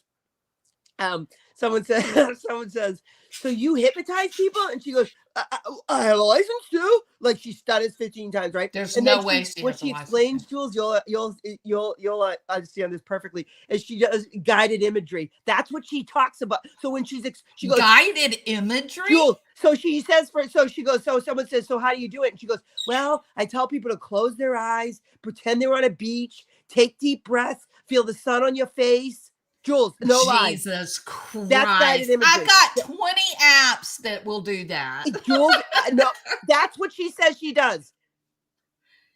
That's stupid. Jules, then the best part is she goes, it's all, anyone that I just keep saying it's on my video because I'm so used to being called a liar. But she says, literally, I'm not joking, Jules. She goes, and then my professor, she totally lied. My professor did it to his wife that was dying. Oh, you know what she said? She goes, you can say to someone, you're not going to be able to argue with me. And then they won't be able to argue. Like she taught Jules, it's effed up. Jesus Christ. She's lost her marbles. There's a lot of people saying that. It's bad, Jules. It's scary because hey, French apple tart. Good to see you. Yeah, she's something. But especially when it's backed with grief, Jules, that scares me. Yeah. I'm telling you, when she said, "Oh, Jules will never be successful," I just looked. Can you imagine? I just said, "Okay, channel." Okay, yeah. Imagine a failure channel. That's what that's her like identification of success, Jules, like a channel on YouTube. Well, here's the problem though. Like while she's spending 9 hours on the computer doing whatever it is that she does, other people are in the world working. Like they're out in the world actually living life and doing things. And then right? she'll insult that though, Jules. That's nothing. That's useless. Wow. Losers. Yeah, well. One day we'll be able to talk about that, but I can't talk about that today. I don't know. It's just funny. It's just so funny that like I don't know that. See, and I don't even give the credit for mental illness. That's just there are some people in the world I truly believe, Jules, that are just horrible people. They choose to be. They wake up in the morning and they're miserable and they're hateful and they're jerk and they're mean and they're not mentally ill. They know what they're doing. Pink and I have this conversation 3 nights a week. I love Pink. Pink's awesome. Pink is real. She's a good Oh, person. Pink is awesome. Yeah. I've met Pink and she's exactly what she is on the internet. Oh, y'all met in real life. Yeah. She's exactly. Oh man, that's we awesome. never fought after. We didn't reveal each other's secrets. Nope. Yeah. Imagine that, Jules. We're actually friends in real life. We didn't. Yeah. It's been years. Yeah. So the only problem that Carolyn has with you or me or Casbat, Jealousy. well, that we didn't fall into line in this weird mommy, Yep. what's wrong? Why are you Shame upset? on us. Yep. Mommy. Yep. It's really strange. The And, collection and then you know what else too? got. And then we won't shut it. Like we won't sit down and take it. She doesn't like that we stand up for ourselves. That's not how. Think of all the people, Jules, that have disappeared. Like that I mean, I was friends with Christina, all of them. Like when she was talking about them in her see like how she manipulated that. Like this was going to be a rough draft video, Jules. The whole thing was about me and like Natasha at the end and you in the middle. You know what I mean? That's her rough draft video. That was like, let me tell you my side of it with nothing to show. So really and truly, what did you think of that strange manifesto? It's the same. It's because of my videos. She's trying to counter my videos. That's exactly what she's doing. But the weirdness that she believes that local news is going to find something interesting about her story. She's been Isn't saying that that odd? for 3 freaking years. I have it on. It's the same shit, Jules. It's so You've heard strange. this for 3 years. Yeah, but to actually hear her say that, write out this story, which was really similar to Chad Daybell's quality of writing, right? It was very concrete, very childlike, very self-serving, right? Yeah, went viral. Yeah, completely nothing of interest. It doesn't follow any of the literary rules. She has no evidence, no where, when, how, Jules, no time frame, no description, nothing. And then I kind of laughed because she said, and then that lady needled another creator, and here's what it sounds like.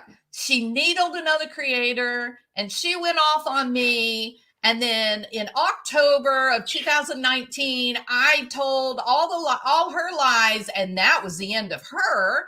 And then she goes on with the story, and I'm thinking, so why include it in your manifesto? See, because you know why, Jules? So listen to this. So she knows now I have the truth. Now you're going to be able to understand this. There's very few people that can, and the people that can, we were talking about it last night. So listen to what she did with that. Now you know how much and I'm going to put this in my video because this almost like I'm going to end up crying because it's so torturous. Don't cry. She Don't cry. lied, Jules, about I never fucking recorded that bitch. Never one phone call, never one time. And she convinced you that I did. There is no other side to that conversation. I made one comment and I apologized for it. That was it. There was no other. We weren't talking back and forth.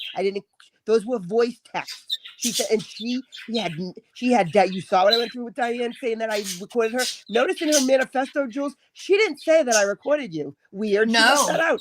People noticed that right away. She was obsessive with that. She broke the law. She called the police and said that I wiretapped her, Jules. They know I didn't because I showed them the voicemails. They matched up. She's an idiot. The police are so sick of her calling, Jules. I talked to the police because she sends them to my damn house. I mean, she Wow. goes real life. The FBI bomb at my house, Jules, 10 times. Easy. The No, FBI. I believe that because I've seen the histrionics. But I'm I telling you, know. she convinced you and everyone else, and I'm not blaming you because it's your. I mean, that I never, even Piddle and Bill, like that was when I was like crying. Like Piddle and Bill was like she had to have. There was a conversation. It was not. Those were all voice texts, and you Well, haven't heard all of them. sure. I haven't You really gotta followed under- them. you because I gotta- you- can't. Yeah, but here's the deal. You have to understand. Bill and I, look, we're like old people, right? You're like my parents. I know. Yeah, we're old people. I think you guys like 100. And when all this was happening, we were just sort of amazed. Like we just were thinking, why is this woman so oddly obsessed and what's wrong with her? Right. And it didn't here's what when I knew the truth that it wasn't like a full conversation that was recorded. Yep. Because she never put out her side of it. That's right. She Jules, never and she promises she's gonna. and she never puts anything out. She doesn't she have anything. threatens. So what about her vault? She threatens. She always says, That's what and I mean. Don't say you have it. What do you remember the night she cried and said that she lost everything, all of her pictures, everything was gone on her computer? Yep. That was in preparation to say that all of her proof got destroyed. But she doesn't say that because she can't. She got to keep saying I have that, and I have that link. And then I have all the videos. And then the best is she'll say, "You guys, do you want to see who BBT is? Go to Diane's show. Like she's fucking Diane. Really? You're gonna use her for credibility? Yeah, yeah. Diane of all people. No, I just really and truly, you would think after 3 years, every week there's hysteria. And it's every she rotates the week. people. And you would think if that's the case, after 156 weeks, you would think that she would have forgotten all about me and you. Jules, no, you know what? Because she would have, like, she's forgotten about like Christina and I mean, think of like what you call it, D. Clue girl. Like she flew in, she came to my court case with me. I mean, she downstairs that. So that wasn't. I didn't manipulate Massachusetts law. Wow. I never had a misdemeanor. That whole thing, like she says, because they can't extradite her. What is she? I never made that death threat, Jules. She put, first of all, everyone knows, and the police agreed. I would have said you're effing dead. In no way I would have said you're dead. It doesn't come out like that, Jules. It wouldn't come out. So she put dead at the end of the sentence. I have it. That's why I wasn't arrested. That's why I didn't lose my. She had the FBI at my house. They said if you do it one more time, notice she's not calling the police, Jules. They ain't coming at her house like they used to because she can't. She's lying and saying, I'm calling the police. She doesn't. The police used to be in my house, Jules. They said if she calls one more time, she's done. They were so sick of her. Think about it. Imagine they don't have time for this lunatic. Well, I don't know about all of that, that happened. I don't know about that other than what she said or you said or But I think that since she went after me, and that kind of got my attention and I kind of started watching. Look, I know that what she said about Hello Starlight was absolutely fabricated. It wasn't real. So if she can do that about her, why wouldn't she be able to do it about me, you, the Casbat, everyone else, Jules? No, I will tell you this. The whole Casbat deal shocked me. But I believe that there's a lot of Casbats in that channel. Oh, I believe there's a lot of people. Scooter's next. I see Scooter getting completely irritated with Carolyn. Yep. I see it on her face. She's getting sick of Carolyn. Because she sees her, Jules. And I'll tell you, Scooter reminds me of something like Scooter's been taken down the wrong path and shame on her. But she seems like a decent person underneath. Like you could get somewhere with her. I think she is. Well, I'm giving her credit, even though she attacks me every night. But what I'm saying is, before she attacked me, I would have been there with open arms, like I am with everybody that gets screwed over, like Casbat, all the rest of them that apologize, right? But her, like it's going to happen, Jules, and I keep trying to say to her, it's going to happen, lady, and she mocks me for it. So when it happens, you know what the kiss of death was? What? That Casbat, that Two Scooter started a channel. Yeah. Oh, yep, Jules. That's the kiss of death. That's so funny. I said that to Natasha. She said you and Natasha are emailing each other. See what she does, Jules? Not me and you anymore. It's you and Natasha. Yep. That we're emailing each It's on my video. Her words. You don't even listen to me. Go to my video and I'll send it to you. Link. She says Jules is asking. You didn't see that? I put even a hoodie in my video for you. She yeah, says, I'm not. She goes, Jules went to Natasha. That's like going to BBT. That's how this all kicked off. That's how it all started, Jules. And I texted Natasha. I go, Natasha, one word right now, and I have it because I knew I was prepared for it. I go, Natasha, one word. You talking to Jules? She goes, Jules who? Like, she doesn't fucking know you. No, well, she came on my channel about a week But you know ago. what I mean, not in real life. Yeah, no, about a week ago. And when she came up on channel, that was the first time we had ever Exactly. spoken. This was 3 weeks ago when Jules, and then she goes, Jules who? And I go, thank you very much. And I was like, I had an email prepared for you, and I'm like, I'm not saying anything until you mention it because I'm not dragging you into it. But she's brought you right up. It's right there. Wait till you hear it. You're gonna die. So she did the same thing about me and you talking. Now it's you and Kazbat. I mean, you and Natasha. Natasha. Yep. Same words. weird. Jules. She just inserted my name and Natasha's. It's sick. It really is. She's like, it's I can't figure. But why is she so focused on me? Because I'm not anything like her. You're successful. What does she go to, Jules? Your channel. She goes right there. She knows what you are. That you're very, like everybody says it. You're a breath of fresh air. Like you use your brain in your channel. You know what I mean? You're the only one out there that does that. Everybody says that in your channel. She hates that, Jules.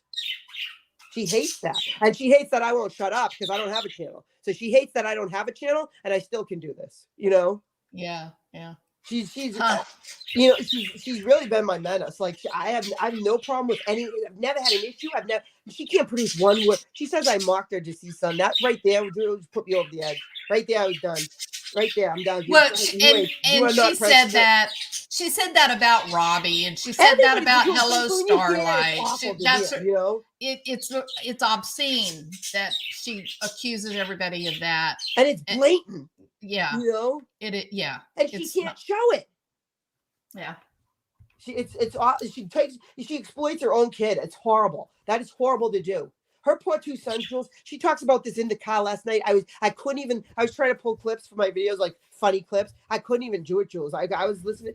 I'm like, this is in front of her two little boys. Like it's sick. Wow. Yeah. Well, I said, people grieve in different ways. But this was poor pre-grieving, Jules. I know, but it look, was, Jules. You know it was. It didn't even get worse, Jules. It's been this bad since. You know it. That was all before, Jules. But listen, sometimes staying connected to that intense moment where you first discovered the loss. Sometimes that makes people kind of, it keeps them in contact with the person that passed away. And so it gives them a little bit of comfort because at least they have that connection. And to leave that behind, to leave the horror of the initial discovery can be, it's almost like the final goodbye. So it can torture other people? Well, no, I don't think they do it. I'm not following this, Jules. I'm not. Yeah, I don't think they do it to torture other people, but I think that sometimes people get really engrossed in that grief role, right? They get really tied to the grief role, and it's hard to leave it because it does serve as at least a connection. It's a small thread, but it's a thread. And so I'm not so quick to say, hey guys, you want to see pictures of my son when he's a kid? I would watch. Yeah. Instead of holding her son's life-size portrait while she's screaming at Natasha. Like that had nothing to do with her son. That was all about her hate for Natasha. You know what I mean? Like, yeah, that was a tool to make Natasha look bad. Right, but that's what I'm saying. Like, why not do your line of thinking, but say like, you guys, when you believe like, oh look, when at one Christmas my son, and that's what I tell stories about her son. That's actually would be like a focus, a topic. It would be a conversation about, well, tell me your happiest memory. Tell me the first time you took your child camping, or tell me the first time. I mean, look at how much you know about my kids, and I don't have a channel, right? So what do you know about her kids, Jules? Right, Nothing. right.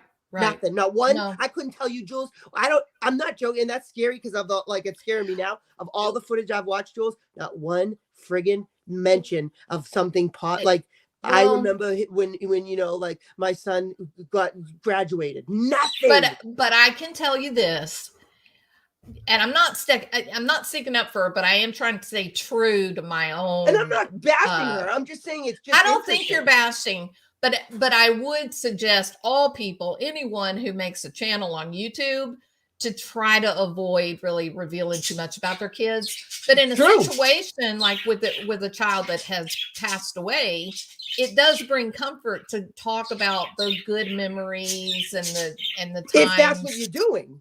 Yeah. So I do agree that that would be appropriate, because I agree, Jules. I would. But a minor child, you wouldn't want somebody talking about their minor children, you know. Right. Well, he was an adult, right? But that's what I'm saying. Yeah, wasn't he like 30 or something? Yeah, that's what. Yeah, he's like almost my age, but that's what I'm saying. Like you know, like if you're gonna introduce him, like, she's bringing him forward. We're not talking about her son. She's talking about her son. We're responding to her talking. You know, she's bringing me into that. Like, if she's saying BBT's talking trash, that's what we quote, talking trash. Yeah, she was attacking Natasha, and she's the one that grabbed the photograph of her son and used that to beat Natasha over the head. Yeah, I see what you're saying. And then of course her channel members can say, "Yep, oh, Natasha's a horrible person," right? Thinking that somehow Natasha brought the dead son. Exactly, because that's what she's saying while she's holding that son. It's horrible. But I mean, think of the premeditation in that. Like, she's gotta plan that. You know what I mean? Yeah.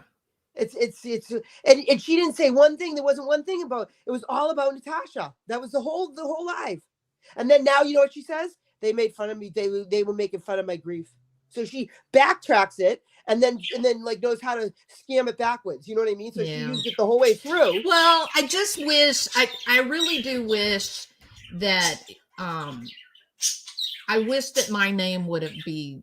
I wish I wouldn't be included. If she didn't mention my name, if she stops right now, I will never make another video again. That's the only reason I make that. I please. Those are funny. They're funny, but other than that, they are funny. They are funny, and I don't have a problem with your videos. I just was really taken back when she added me in her manifesto. I thought that was so strange. I thought that was so. That's what I'm saying. It's funny you didn't catch on to that. I thought you knew that. I didn't know. I had no idea. Everybody was talking about it. She accused you of you're emailing back and forth. When you contacted Natasha about her. She introduced that whole thing, that whole line, and that's how I got no idea anyone was saying that. I wasn't involved in the whole Natasha thing at all. That's how I figured out who Natasha was. And I'm like, Natasha's been awesome to me. I will only judge people how they treat me. And like, Natasha's the only one that's helped me get over 1,000, subs. She's been great to me. That's all I care about. Nothing else. I don't care what, but unfortunately people don't think like that. Well, I had no idea that she thought that I was in any way connected to Natasha. No, she's saying you are. She didn't think it. I'm telling you, I have the text, and I got Natasha just because I was preparing. I knew she was gonna do this because I knew it. And I go, Natasha, one word. You talking to Jules JOT? And she wrote, "Who's JOT? Who?" This was weeks ago, right? When she first said it. I thought you knew. Everybody was saying, "Oh my God, Jules is so..." Yeah, they said, "I assure you." She goes, and then she said one of you was trying to get on the other one's panel, but I don't know who she was insulting. I still don't know. She was trying to. I think it was she was insulting Natasha by saying you wouldn't let her on your big channel. That's not true. No, I think it was you that she was. Natasha did come up on my channel, but it was a normal conversation. There was nothing. No, yeah, she's done that whole thing that was about you, but she said that. I think it was like you wouldn't go on her. I forget. It was something she was trying to like. Yeah. Well, anyway, that's what I'm saying. She's saying that it was all about her. Yeah, I just didn't think that Natasha even knew who I was, and I don't think she did for a long time. Not in real life. That's what she's saying. Yeah. This is real life. She's talking. God, she's not talking YouTube, Jules. When you're saying I have her on a panel, she's not talking about that, Jules. That's what I'm saying. So You're weird. saying, "Oh, I did have her on my panel." She's not talking about that. She's talking about real life. That's so weird. It's so like strange. You and I, real life. It didn't happen. I said that. I don't talk to Jules in real life. I like her online. I don't. I would, but that's what I'm saying. It's weird. But she's Yeah, saying the same thing so about I you and Natasha. don't. She just inserted you for me. I mean, for her, for me. Same scenario, Jules. Same manifesto back then. You forget Wow. it all. You forget Yeah. it. I'll send it to you. I just don't. I don't even think. It's not that I forget it. I just don't care. I don't know. I know you don't care. And I wouldn't care either. I'm so sick of being accused of making fun. I mean, sometimes it doesn't matter, but then she goes too far. You know what I mean? I can And ignore it. Jeanette last night, she said something like, "Oh, she said, Carolyn, Jules is back to talking mean about Jimmy and talking mean about your children." Yep, she did say and that. I thought, you crazy woman. Yep. I didn't say a word about her kids. No one and did. I said, I felt sorry for Jimmy. That's what I said. Yep. She said, I didn't say anything mean about Jimmy at all. Yep. And then she said, and then she said, well, they were making fun of like you because of you're using me for credibility, and of course you didn't do your background checks of me because I'm so incredible. I'm the only one that puts out proof, though. And then did you hear him say that I needed a better investigative team? Yeah. I was sitting there going, Jules, that's what am I supposed to have Who's an investigative team? And you investigated me, of all people. I'm the most boring person. And I was going, what do you mean I need a better investigative team? I don't have any investigative team. But it lets you know what mommy's got. Mommy's got an investigative team. Jules, come on. Eagles, what was it? Eagles, legal Eagles. Yeah, legal Eagles. That's our investigative team. You need a better one, Jules, because you did a shitty job looking at that BBT. I'll tell you. Yeah.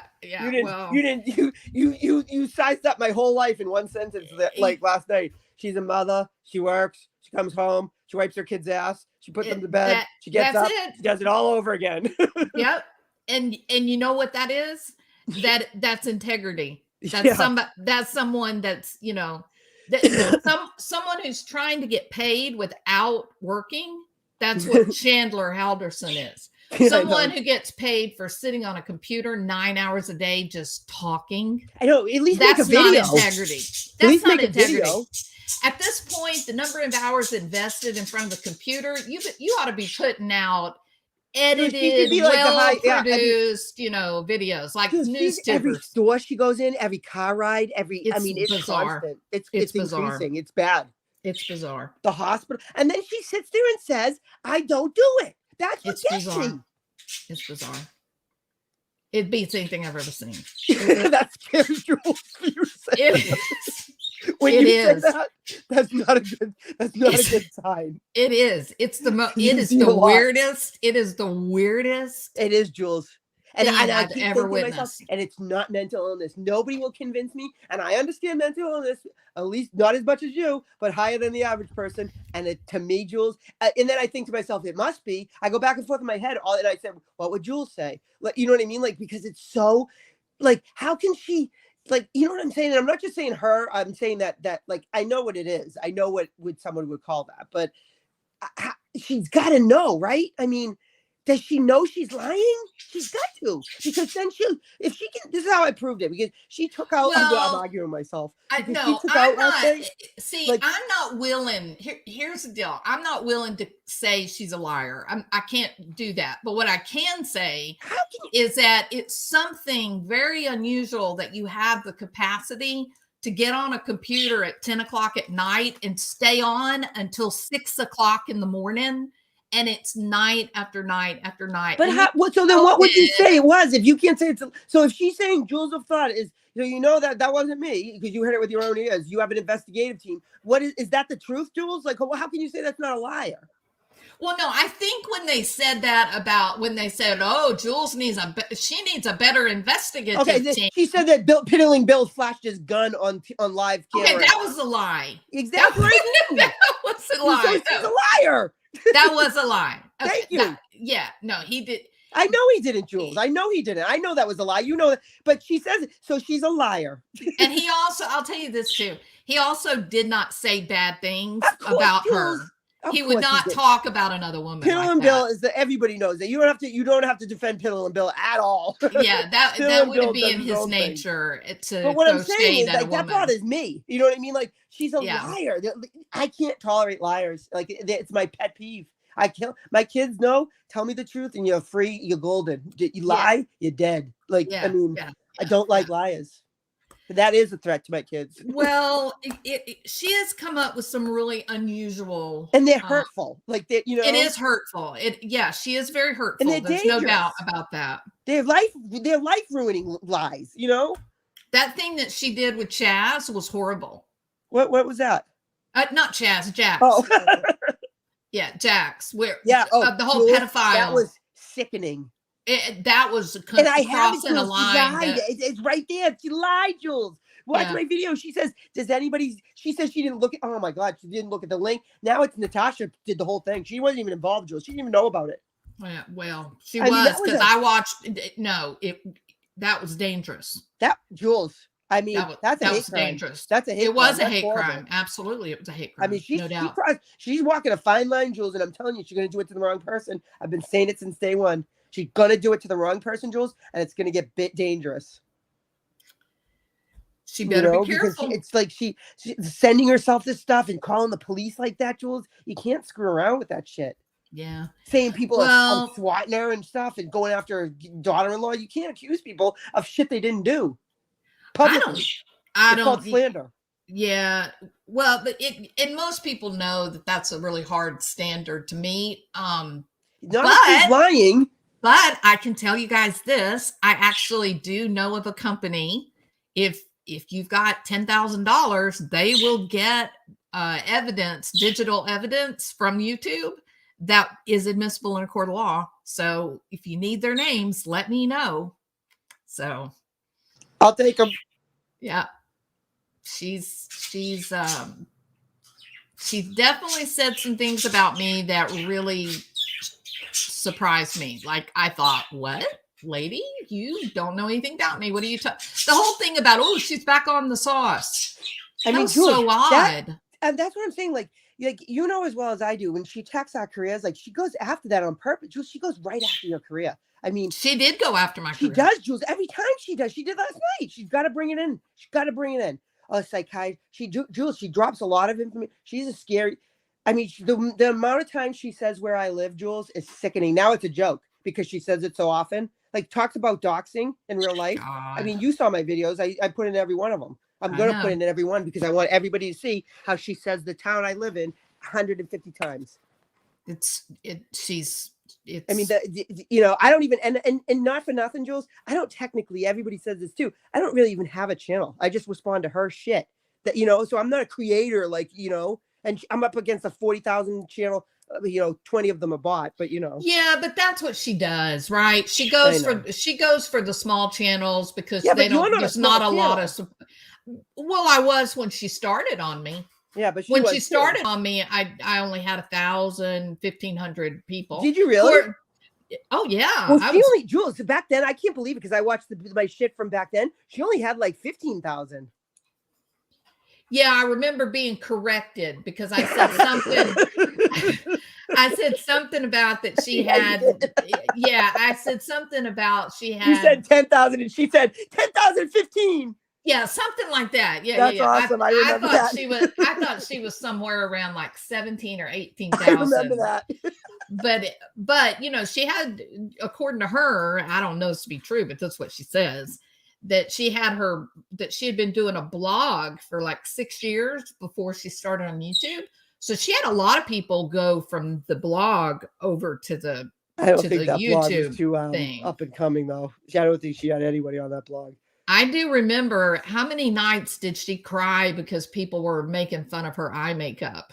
Oh, you remember that? She still does, Jules. But then she'll turn around and do it. It's like she just digs her heels in, like I'm gonna look like Alice Cooper. I don't care what you say. Oh yeah, that and Momo. It's true. But anyway, I did have a really small channel when she first started on me. Hello Starlight. That was like I didn't even have a channel. Yeah, Hello Starlight had a really small channel. Yeah, that's Robbie true. had a fairly small channel. Robbie was small. Yeah.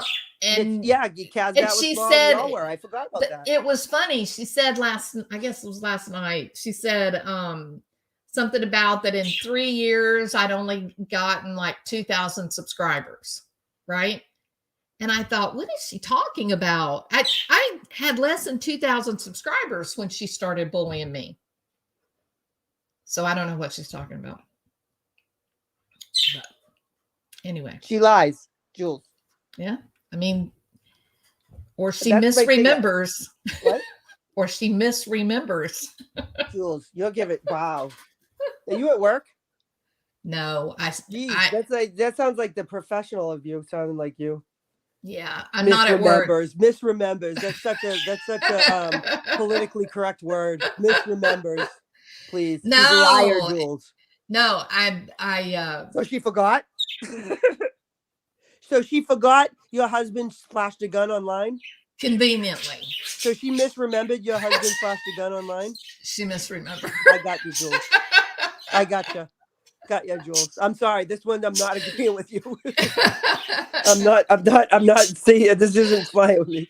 Well, anyway, like I said, if she's so successful, if she's living her best life and she's so happy and she's so great about her accomplishments, why in the world does she talk about me or you, and me, Natasha, or anybody else? Why? Yep. Why isn't she just because over Jules, there if you look at her numbers, because channel? God forbid, if you look at her numbers, you're a stalker. If she looks at your numbers, she's doing data, right? So She look at her numbers, Jules, by her own words, she has made a spreadsheet. Yep. So she can keep up. And I'm a stalker.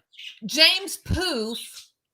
And we got to know which channels James Poof is going to. We got to know where Callie Kent was last night. It's so weird.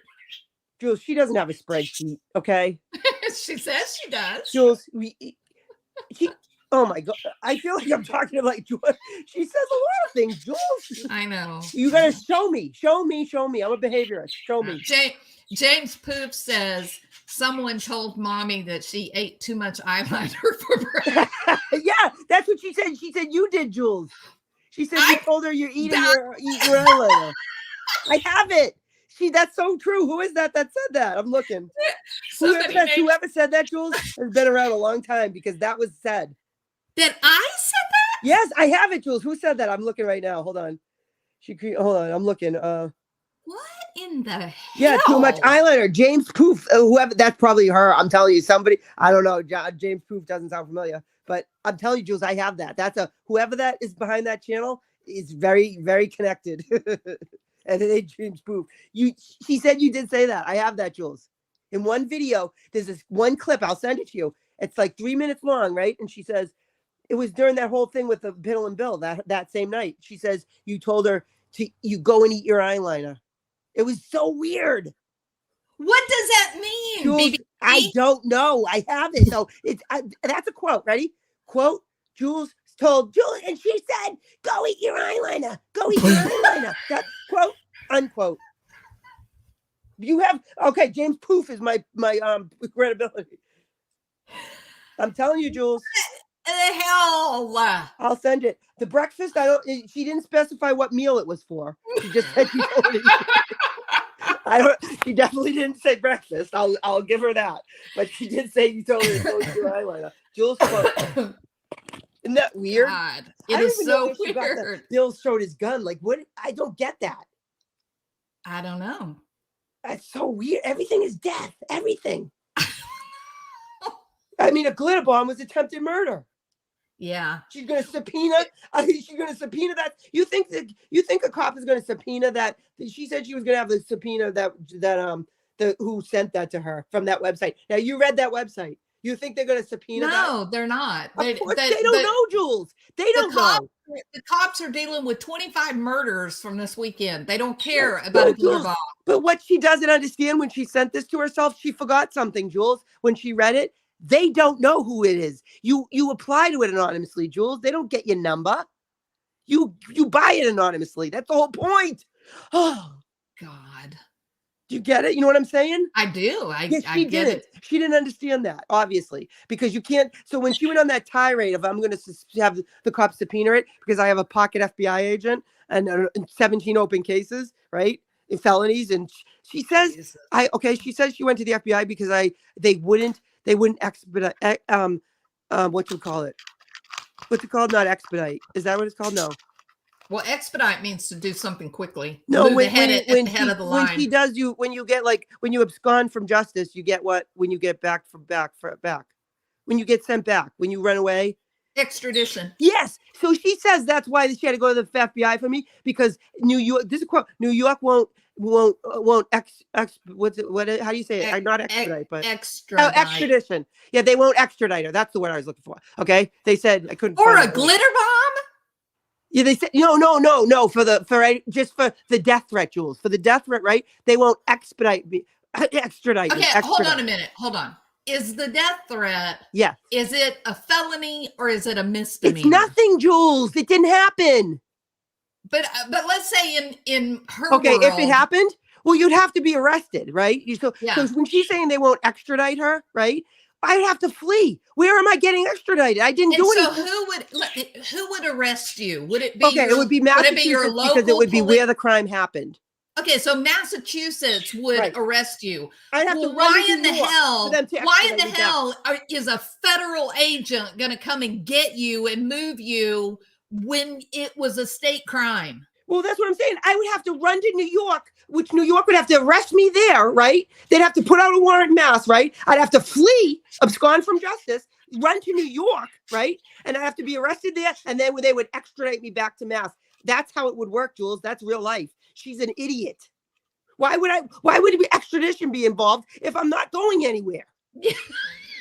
That's what I'm saying, Jules. If I'm in Mass, right, and Mass wanted to arrest me for alleged death threats, why does extradition have anything to do with this? And why would that mean she'd have to go to the FBI? Listen to her words. It's effed up, Jules. Why don't people listen? Well, you know why? Because it's her. They don't listen because it's her. Is she because convincing? No, not because she's convincing, but because she's so ridiculous. Say that again. She's like repetitive.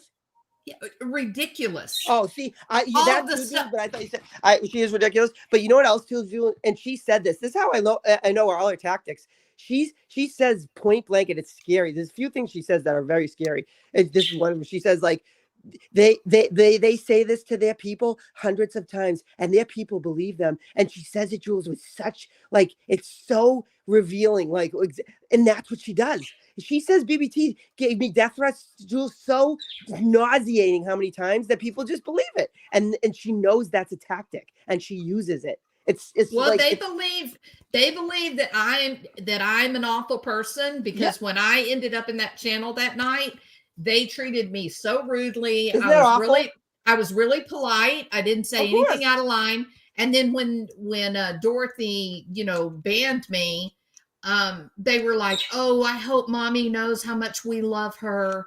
I hope mommy knows that we have her back."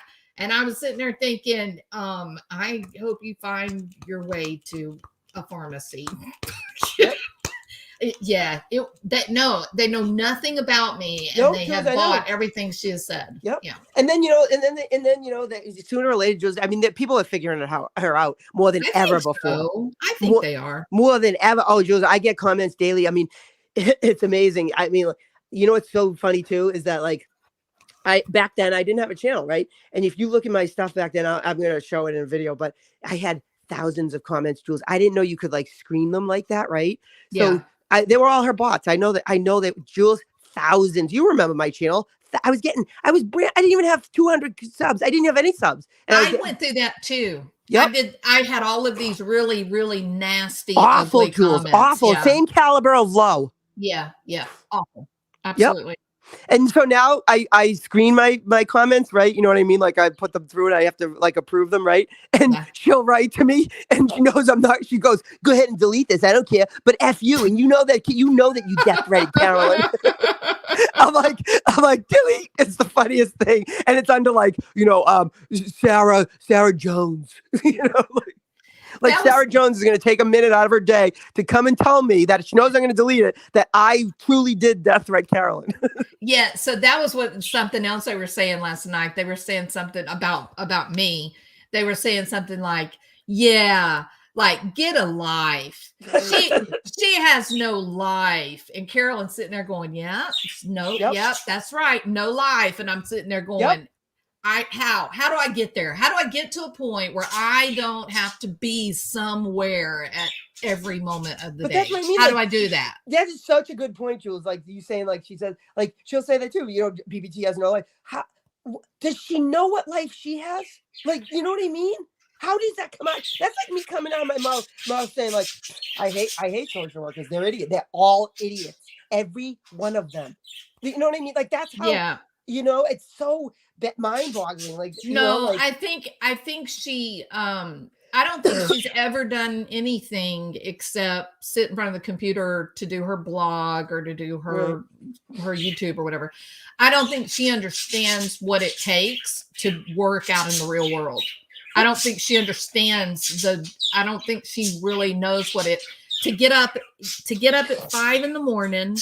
and put on your dress clothes and then go out in the world, stay gone 9 or 10 hours, come home at the end of the day, and then just fall in bed and die. But I don't think she's when ever she was training for her, you know, when she was training for hypnosis. Oh, bullshit. She took some stupid little certificate for relaxation. I don't think it was crap. that. Guided imagery, that's not hypnosis. There's I know, self-hypnosis. Nobody will understand it except for you. If you listen, no, I know exactly what it is. Yeah, you'll I know exactly when you hear her explain it. I knew in 30 seconds. My friends were like, "What are you laughing at?" I'm like, "She's explaining guided imagery, and you guys just don't know because you don't. You know what I mean? Like, that's what that is. That's guided imagery. A true hypnotherapist. It was so generic, Jules. It was like you're on a beach. I'm like, oh, great, the beach. Of course, the beach. Why you're either on a beach or you're walking down the stairs to the waterfall. Yeah, of course it's all the same. It's all the same. Yeah. We're never on a ski slope. It should be on a ski slope. Damn it. I agree. That's not hypnosis. It's not. Yeah, but I'll tell you this: if you're working with burn patients, you do use a lot of guided imagery involving snow. You do really? Yeah. Lots I never know anyone use snow. Yeah. Well, I use snow with my kids. Snow works. Like I said, if you work with burn patients, that's true. Then that's a really good one to use. I never thought of that, Jules. That's awesome. I never thought of that. It works for my kids. Snow works better with my kids. You know why too? I bring them through like the snowsuit. Oh yeah. Like like the hat. They love it. The gloves. I do like it, and it's all snug and. It's with kids. You do. It's easy with kids. You know. Yeah. But that's what she was doing, Jules. I mean, it wasn't even as like creative as that. It was just like the sunshine. But her answer was so not confident. Like, so you can. I'm licensed to do. I mean, she stutters. It's funny. But then she'll say, if you're going to lie, the last thing you guys should do is go live. I'm not joking, Jules. She'll say that, and I'm like sitting there, my jaw opens up, and I'm by myself in my bed, clipping nails. Wasn't that, though, let's reality here. Wasn't it odd to have COVID and to want the camera, the sound, the audio while you're like basically, Jules. Wasn't in the hospital on the way home, on the way to? Curious. I really don't understand it. Yeah, what is that? I don't understand. And then to make fun of everyone else for going live while they have COVID. She says the same exact thing about people going live all the time. Jules. And I'm thinking, my videos, it's like I did right there. Clip. Yeah, that's what I'm doing. I'm showing contradictions. So odd. It's just like she literally, like her dog at the beginning of that video. You saw my video. That's what she was referring to because she knows I was like her dog was whining in the back. She was mocking Natasha and her dog. That's why I put it in there. I don't care whose dog does what. Right. When you're gonna mock someone else, especially my friend, you're gonna mock her for what her dog does, and then your dog's sitting out there crying like a little bastard for 10 hours, and you're not even responding. Yeah. Yeah. I mean, you're not even saying, and then when you do respond, you go, Jimmy! The response is to get poor old Jimmy, right? Right. Yeah, I think he's probably in line for sainthood. To tell I you don't the know. He truth. needs to nut up or shut her up. I don't know. But Well, the other thing too is not like, gonna but the advocate thing is, like violence. Jules, like, but like I said, and then she said at the end, but don't mind your own business about our dogs. We take care of our dogs. Well, what the? I mean, Jules, like, But wait a minute, BBT. You're asking for way too much. I know. Okay, she's not. Here's what's I'm important. shocked every time, Jules. Every time. I know it is shocking. It is, but here's the reality. The goal is to stay in your own lane. Yes. Right? That's the goal. The goal is I have a channel because I have ideas or I have things that I want to put out there, right? Yep. And then you get sidetracked, not you specifically, but like any of us, me specifically. Like, so then I get sidetracked by this stupid manifesto thing. And it makes me angry because I've had somebody lying about me and convincing people that I'm something that I'm not. And so that makes me want to lash out. That makes me want to go back and say, hey, you dumbass. Right. I want to defend myself. About? Right? Yep. And now I'm not doing my content anymore because now I'm down in the gutter with Queen Carolyn. Yep. So while I made my live and I stand by my live and I mean what I say, which is, Carolyn, it's been 156 weeks and you can't quit thinking about me. You have a problem, lady. Yep. She knows your numbers, Jules. She knows your stats better than you do. I couldn't tell you, Jules, if you had 40,000 subs or 10 subs. I couldn't tell you. I don't look at it. I don't, I'm going to tell you, I don't know. That's what I'm going to tell you. I don't know. But here's what I don't understand. Why? Because there's nothing between us. Jealousy. We have not had any conversation. Jealousy or a threat. I'm nothing because I don't know her. But she knows you. You don't have to know her. You're a threat to her, Jules. Look, I mean, so she's a little bit like a stalker. Then is what you're saying. And not only that, Jules, but then to top it off, this is the added kick in the ass is that you interact with me on any level. On any the fact that you just don't hate me isn't going to help. You know what I mean? Like you either have to hate me or that's it. Why would I? You've never been anything except funny and polite and happy. Why would I ever have a problem with you? Tells you what I am, and you don't believe that, so therefore you're in the same field as everyone else, and then you defend yourself, and that's all she loves when people go away. Look at how many people she's driven off. The people that stay, you're not going to challenge, you're not going to question her. Yeah, that's why she does it, Jules, and but she goes dirty. I mean, I have shit, Jules, that you wouldn't even believe she's done that I couldn't even put out there because people wouldn't believe it, and I'm not.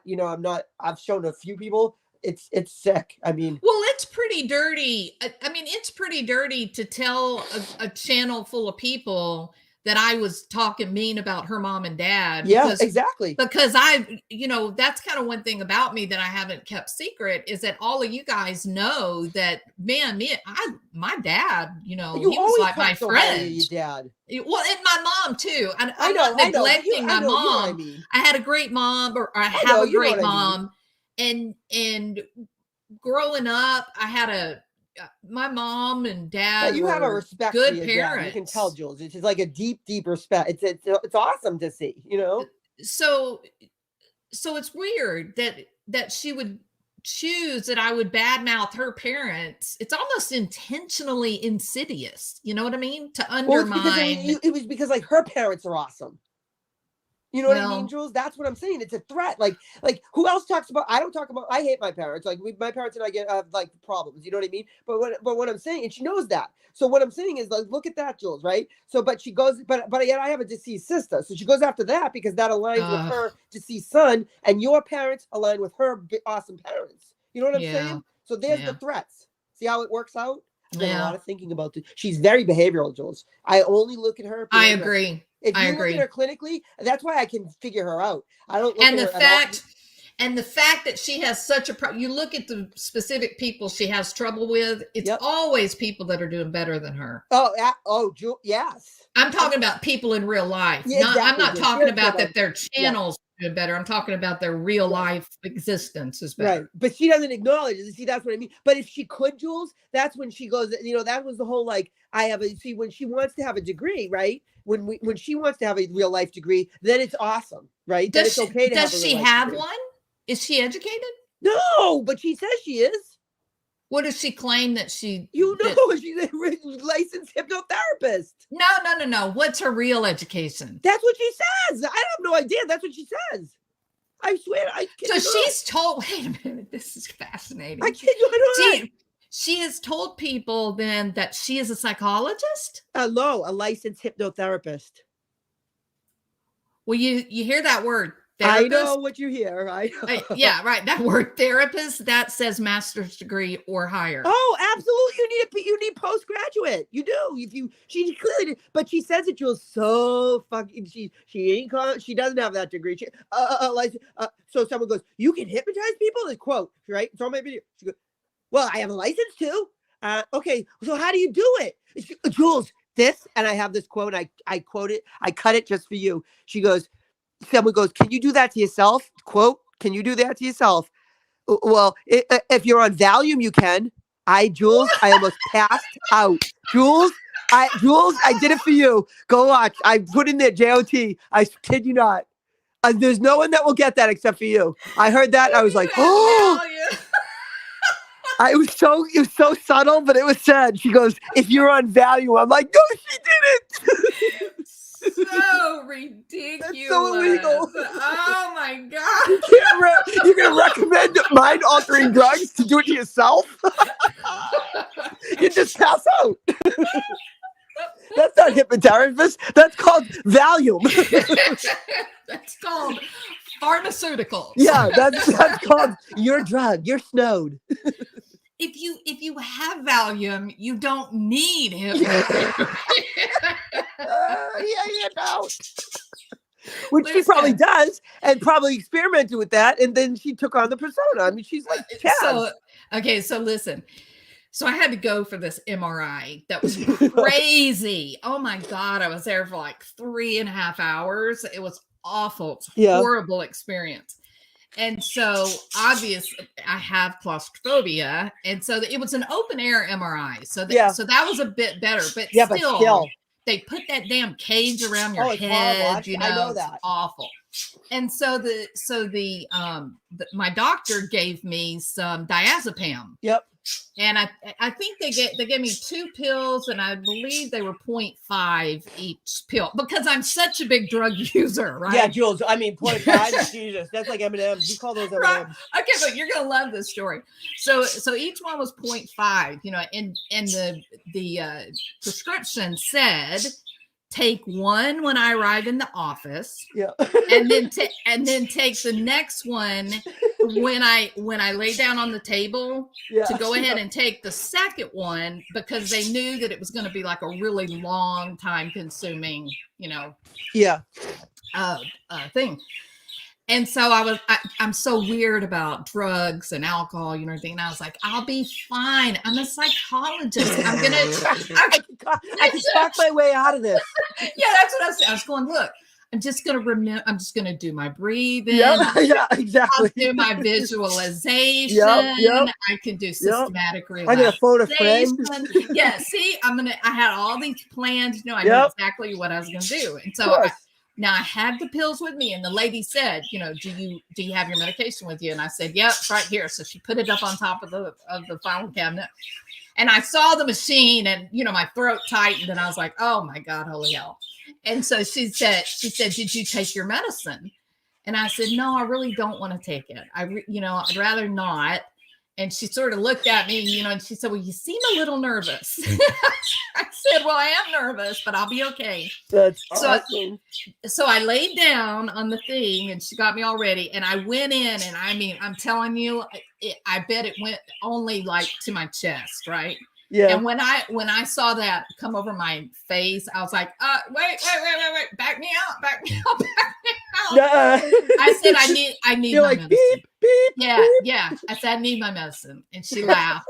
She laughed. So she brought it. She said, I'll give you one. And she said, and then she said, after I finish with the cervical area, I'll pull you out. You'll have a break. And then right before I put you back in for the lumbar and the was it thorax? Yeah. She said, I'll give you the second one. And I said, that sounds perfect. That sounds great. So she gave me the pill. She left the room. She's gone about 15 minutes. I laid there. I did my whole breathing and I got my whole visualization ready. And I was all ready to go. And then I woke up and she said, okay, we're done. You passed out? You passed out? For 3 hours. No, you did not, For Jules. 3 No, you did not. Oh, that's so awesome. And Oh my God. The lady said, she said, wow. She said, You're a lightweight. she said, I've never seen anybody react. 3 hours later, you're like, did it happen? Did you do it? That's awesome. Yeah, You're a lightweight. So I still have a 0.5 diazepam for when I get ready to get back on the sauce. Oh yeah, you don't want to go. Don't get. So that's the sauce, huh? The sauce. I guess it's the sauce. I don't know. She's on the sauce.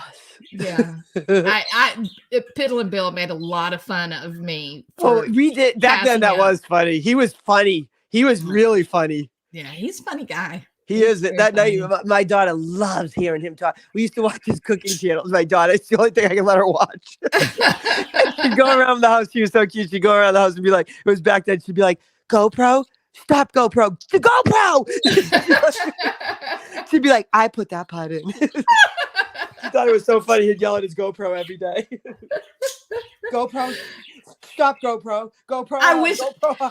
I wish I could have seen the GoPro because he wanted it. He wanted his hands free, so That's on his head, right? Yeah, but he duct taped it. No, he did not. He duct taped. He did not. I thought it was his like hat. this whole thing. He duct taped it. That's awesome. And for Christmas, me and my daughter went. Piddler. Yeah, so for Christmas, my daughter and I went, and we got him a new GoPro, a newer, improved model. I was gonna say, how nice of you, Jules. and the harness that goes on. Yeah, that's what I thought. Yeah, and so we got him all these nice little accessories. We even got him one. We even got him one that he can put on the dog, so that when the dog That's runs, awesome. That's awesome. I thought of that, Jules. My cat disappears for 2 days, and my daughters and I always we wish we could do that. We didn't think it existed. That's funny. It absolutely does. Go to Target all the time. We wonder where my cat goes. You know? Go to Target. They have a harness especially for your animals. Awesome footage from my cat. It's very cool. So anyway, we got him all these cute little things and everything, but he refused to give up his duct tape. No, sir. He goes and uses that. Yeah. Why? Yeah. Just because he likes it? Because he's just so like a weird old redneck. My dad does the same thing. He won't upgrade anything. I'm like, Dad, do you know they have the best this? And he's like, I like my he still puts money in white envelopes in his book. I'm like, what the hell is that? He's like, that's how you budget, Jody. I'm like, really? That's weird. They're very old school. My parents are like that. I bet they at the end of the day, your dad takes all the change out of his pocket. Oh yeah. He puts it in a jar. We have one of those at our house too. That's funny, and that's so funny. And he does. He puts it in a jar, and and they won't, Jules. They don't have credit cards. They won't. I mean, they use checks, write checks everywhere. They write checks. I don't know if I've seen anybody. Forget about it. That's where deaths happen online. They don't even have computers. See, that's so funny because Bill used to talk about that. Oh, the internet's going to be the death of the world. Yeah. Don't you make a YouTube channel that people will stalk us. Yep. But he's come around. But you'll lose your whole life. Your financial information's gone if you put it online. Yeah, but Bill came around.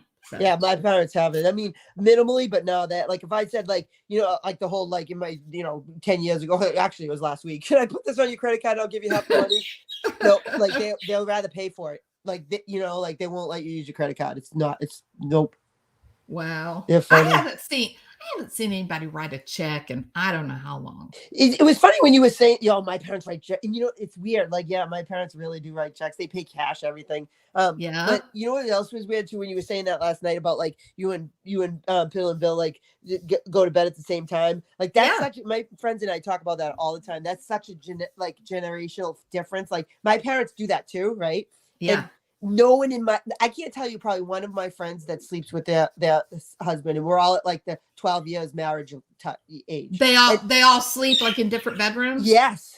Wow. Yes, Jules. Faithful. And we all have the same, like, oh, his back, he snores, my back. I'm a nurse. I have to wake up and I got to get up in the morning. Like everybody, my kids don't sleep. Everyone has excuses. And then we sit around and we're like on a Friday, we'll be like, oh my God, like all of us. And then like, if we were going to get divorced, everybody got divorced at 8 years, 11 years, and 13. That all year together. Hey, Isn't that crazy, Jules? Listen, there is research that the 7-year itch is a real thing. Jules, that's when my marriage, like, we made it to like 10 years, but it was, it's true. But that's when it started going bad there, right? It's true. Yeah. And and it's not just me. It's like those, and then at 13 was like a lot of affairs that happened at 13. I'm not joking. It's like, it's crazy. Yep. Crazy. It really is a true thing. I never thought. And like I said, like, and then your generation though, like you didn't do that, like, which is so like, did you guys just not quit on marriages or just No, yeah. So I don't think it was so much that it didn't happen. I just think that there was a different orientation toward marriage. Like, did you just commit more or did you just? Yeah, I think it's just a commitment. I think so. Like, what is our generation? Just no, I think there was something really critical at work. And here's what I think it was. I think it is the difference between growing up, knowing your spouse in childhood, and that, like, Bill and I met when we were in the 8th grade, right? And so we went all through middle school and high school together and college. And then I guess we got married the year after I graduated college. So you guys were together at 8th grade, or you just knew him? No, we would break up and get back together and break up and get back together. Jules. So we were best like friends. We were best friends when we were in high school. That's unheard of. Even when we were dating other people, we were always in contact. Even college? Did you go to the same college?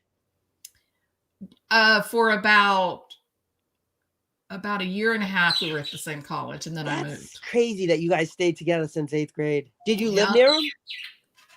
For a long time, I was in Houston, and he was back up where I lived, where we came from. Like walking, like same town? What you talking about when we were in high school? Well, like, yeah, when you grew up with him. We went to the same school, but he lived in a town that was about maybe 20 minutes away. Did like your family know his family? Listen how funny this is. This is crazy. So he has an older sister and a younger sister. I have an older brother and a younger brother. My older brother and his older sister dated.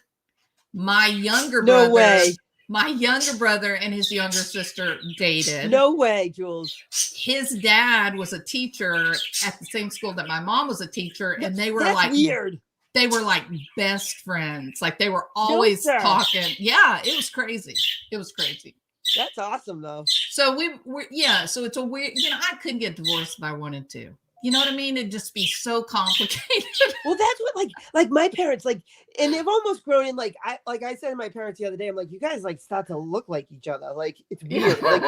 like they're so enmeshed, so dependent. Like they don't travel. Like it's almost like scary because I'm afraid of, like, if something happens to one or the other, they're so dependent, Jules. I mean, they're like, not like my mother goes out of the house. She has a career, like she had a career and everything. You know what I mean? My father still works. He works at a hospital, and he does like telecommunications, but he went back and like did the whole, like, contracting and everything. So they do separate, but if they're going to travel, nope, they don't go with friends. Like she does. Nope. They take this. He traveled with her and like 3 of her friends from high school recently. I couldn't believe it. I'm like, he's like, why? Have fun. And you make fun of him. And I'm like, Dad, you're a loser. You're going with a bunch of old ladies. But he does, like, that's how bad it's. And she'll say, why? We're best friends, Jody. BBT, we're best friends. It's funny. You might as well give it up. You've already said your name like I know. 15 times. Carolyn said it a million times. But yeah.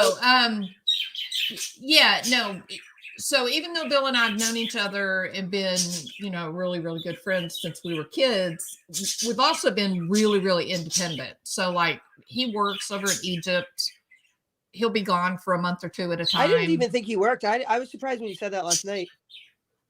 That he works? Yeah, I didn't think I for some reason I just didn't think he worked. I thought didn't think he did. I thought he was like retired. I don't know. We're not at retirement age yet. Yeah, I didn't know. I just didn't think like I've never heard you mention it until last night. You said he worked. What does he do? He works in the dreaded oil and gas industry. Oh, you're joking, and yet the devil challenged your whole oil theory. The devil spawn. No, I don't know anything about her in the oil. Remember the whole thing, like, she thinks that Chris Watts just unscrewed the oil tank cap. Okay, look, Remember she's so stupid. Okay, that was a moment where she really highlighted her ignorance. Okay, because here's the reason why. Well, first of all, everybody in my family, they're engineers, but they're petroleum engineers. No, sir. No, sir. Okay. Yeah, look it up. Okay. No, sir. Oh, yeah. I'm not kidding you. Petroleum engineers. Okay. So my dad actually invented a special drill bit that would drill through the permafrost for like Russia and Alaska and Canada, right? So honestly, the people that were in my life, the people in my life now, when I was a kid, these are people that own oil companies, right? They know. So they know about oil tanks? Of course they know. Of course they do. Of course. Like some of the people that I know, they're the ones that actually design the installation and then go out and watch as it gets put together. And yet you're the idiot. So I said to my husband, I said, okay, tell me about this particular site. What is it? How did they do it? What is it for? Can they do this? Can they do that? And he told me everything from he even told me how much each of the tanks would cost. And the way you explained it, Jules, I understood it. So you know what I mean? Like, yeah. So it was you did a not great job explaining it. It was not, it was actually likely, according to not only the petroleum engineers that are in my life, but also the guy who is in charge of the engineering department at LSU. That would be Purple and Gold, Louisiana State University. Oh, stop it! He don't come on. Oh yeah, he did an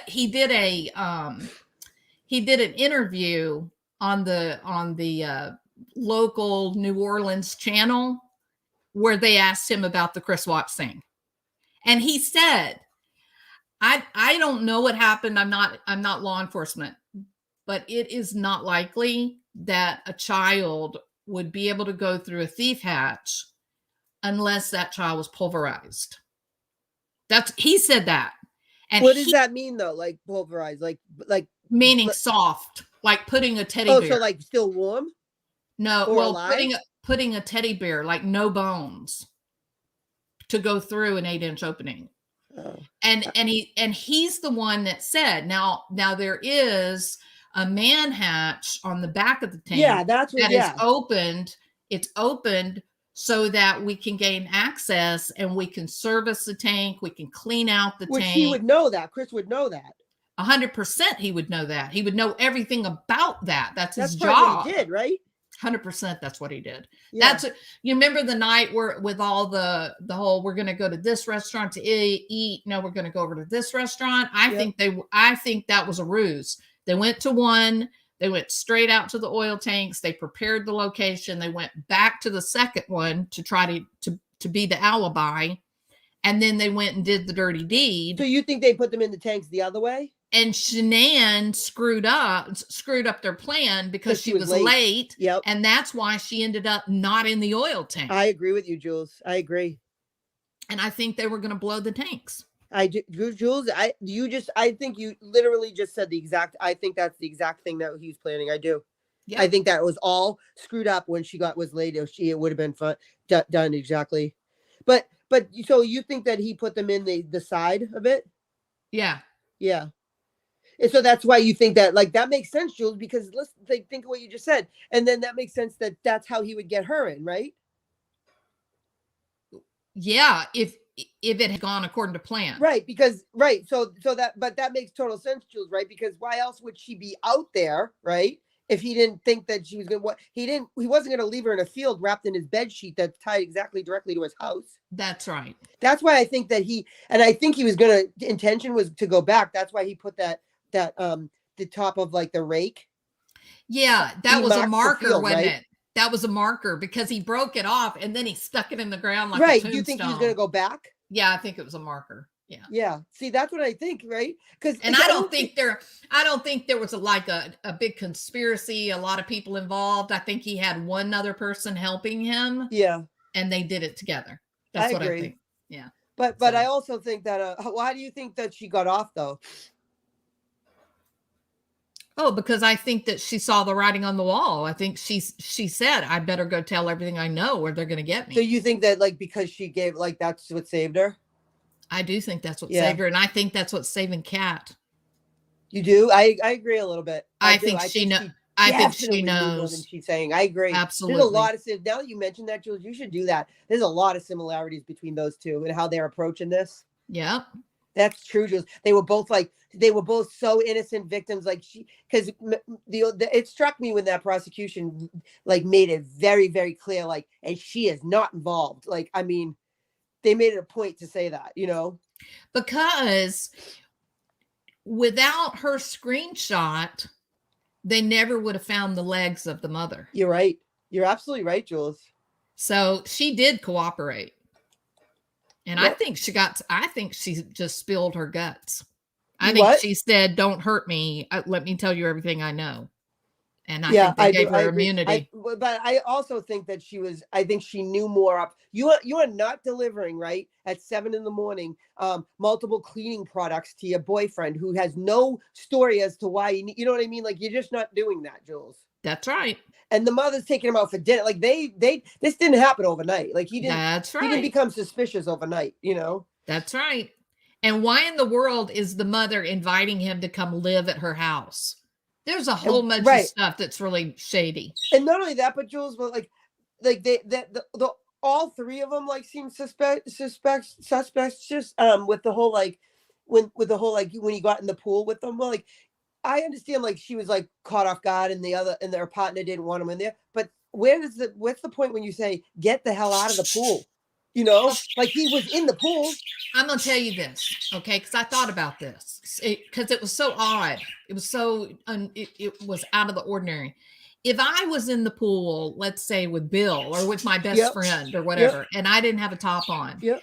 And there was a young 20-year-old who's saying to me, hey, I'm going to get in the pool with you. Not only that, but your daughter's boyfriend, young 20-year-old. I wouldn't have to say, are you out of your mind? Right. Go away. Exactly, Jules. No, like that wouldn't happen. Where did it cross? What happened to the point where they were all skeeved out by it, but yet nobody said don't do it, you know? Well, why didn't Kat's mother get out of the pool if she was so like horrified, brought to tears? You know, the man had $2 million in the bank, and you know damn well he had double that in life insurance policies. Wait, he did. Bart. Oh, I didn't know that. Yeah, he had $2 million in the bank. No, sir, I thought that was all just life insurance. I didn't know that. No, that was $2 million. Oh boy, that changed everything. I didn't know that. Not including the house. That did not include the value of the house. For me, I did not know that. So So there was a great deal of money that was going to Yeah, so he pass had hands. tons of he had definitely Yeah, but a it motive. just shows how stupid though, because there was blood all over the place. Right there, your life insurance policy is negated. Right Oh, there. how are you going to collect on a life insurance policy when you're measuring out your parents' limbs? Yeah, that your parents' skull is in your fireplace. You're not getting the insurance Right. money. And not only that, but you also, but when you killed your father, you made it a point to text your mother and say that he's unavailable for the rest of his life. His phone didn't die, he did. And can you bring me a drink because I'm going to need a little extra energy when you come home? Right. He's a sicko to do that, Jules. That made me like my stomach hurt. Like he said, and his mother's like, "Sure, honey. Anything else?" Yeah. Susie, they did live like they were broke. He was like a miser. Bart was like a miser. He wouldn't spend any money on anything. That's why he had $2 million in the bank. He was also a financial dude, right? He was an accountant, a CPA. Yeah. So that's gonna, and that's what's so stupid. Like, how are you gonna fool your father with a salary that you don't have? You're saying like, oh, they overpaid me, so I gotta pay them back. And he's telling this to his father, who's a financial dude. I don't know. It's a crazy story. He is Crazy story. Yeah. All right, well, Jules, I'm gonna go eat my pizza. All right. Well, look, enjoy your pizza. Thank you, Jules. Good luck with it. I'll send you some clips. Don't worry. Good. I need something to watch this afternoon. Yeah, I'll let you know when you started talking to Natasha and what you're talking about. That's so weird. Oh my God. You gotta know. I mean, I should, So crazy. So weird. It's so weird. It's such a strange experience to find out that people have this belief about me that is such fantasy. That you don't even know about. That's what gets me. I'm talking to Natasha Cooper and that we're right. I can't even tell you how strangely inaccurate that is. I mean, I know. It's not even on my radar. Like, oh my God. That's how she pulled you in. That's how this all started. She said, Jules is contact, just like with me. She's contacting Natasha to get information and tell her all about it. And she's irrelevant. Everybody's irrelevant. Everybody. I'm irrelevant. That's okay. You're irrelevant. I don't mind being irrelevant. I'm perfectly happy. I would rather be irrelevant than known to be alive. Well, I'm good not being an influencer. But you are though. You've been calling so then she pulled me in by saying, and that's what she used to do. She was needle whatever what was I doing to you, pressuring you to? You needled me. Yes, I needled you, Jules. I don't know what the hell that means, but you needled me and forced me to but go see how after. That changed? What remember the original story? No, the original story is I recorded her and changed it all and lied about it and then lied to you about her. That was the original story. Don't forget, Jimmy says that night while Carolyn is hysterical. Yep. Jimmy says, now, when she's bad mouthing me, she's screaming about me. Jimmy says, Jimmy says, now, it's okay. It's all because of that bad BBT. Oh yeah. BBT's a lowlife. Yep. She's the low life. She's the one that, she said, imagine this. I'm going to put that out because it's priceless. He's saying BBT would call here daily and she'd say, look at this and look at that. And they'd make fun of all these. Like, nobody can show anything. I haven't even had a channel. Like, my words are all, this is the most I've ever spoken. It's all her words. It's just funny. Like, but that's the like, talk about a script. You know what I mean? Yeah. It's scary and it takes a life of its own. And 3 years later, it's still the same one. Well, and I think for me, that's what took me by surprise the other day is that it's been 3 years. Yep. It's been 3 yeher Yep. and she's still telling the same old crap. Yep. And that's yet, according to her, there have been at least 27 different creators that have been bullying her on a daily basis in this 3 years period, right? Yep. Night after night after night after night. Yeah. So if that's the case, then why in the hell is she putting me in her manifest? Because I should be like a forgotten memory in light of all of the new bullies that are bothering her. You see the problem? She's telling on herself.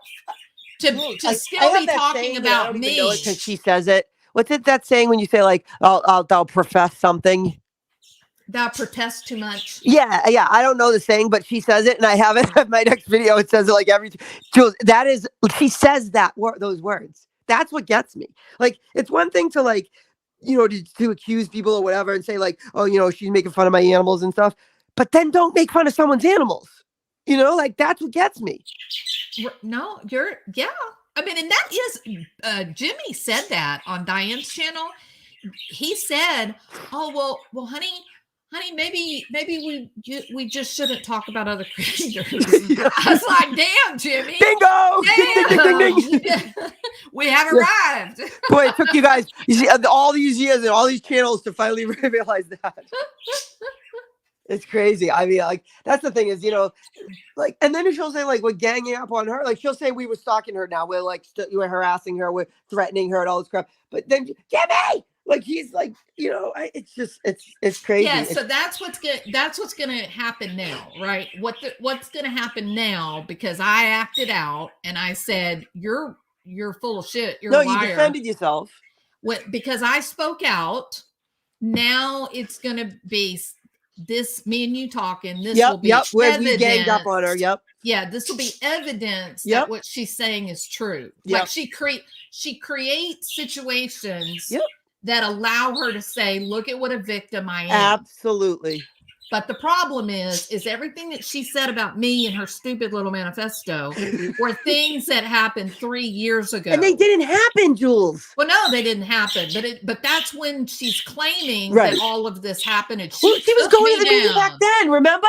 I have it. I have it all. I'm going to, Natasha and I were like literally wetting our pants one night. I never laughed so hard in my whole life. She like, what is it when you like at somebody, you know what I mean? Like she tagged not Nancy Drew. What's her name? That's in your chat. Nancy Grace. Yeah. Nancy Grace. Imagine that. Oh God. Literally, God. Because Natasha and I were on the floor laughing. Literally, we couldn't breathe. Because everybody wants to hear her sad little story. And it's not even true. But then to say for Nancy Grace, you have to cover this story about this poor innocent mother who's grieving was swatted in her kitchen. That's the title. Christ. I have Jesus Christ. Jesus Christ. Imagine. Like this times when I'm like, this can't be real, or something's wrong with my head. I need medicine. Well, her plan is that, oh, hey, Dr. Latina, welcome. Here's why you are not an influencer and you are irrelevant. You have a keen intellect. You have agency. You have a sharp wit. Most importantly, you possess gravitas.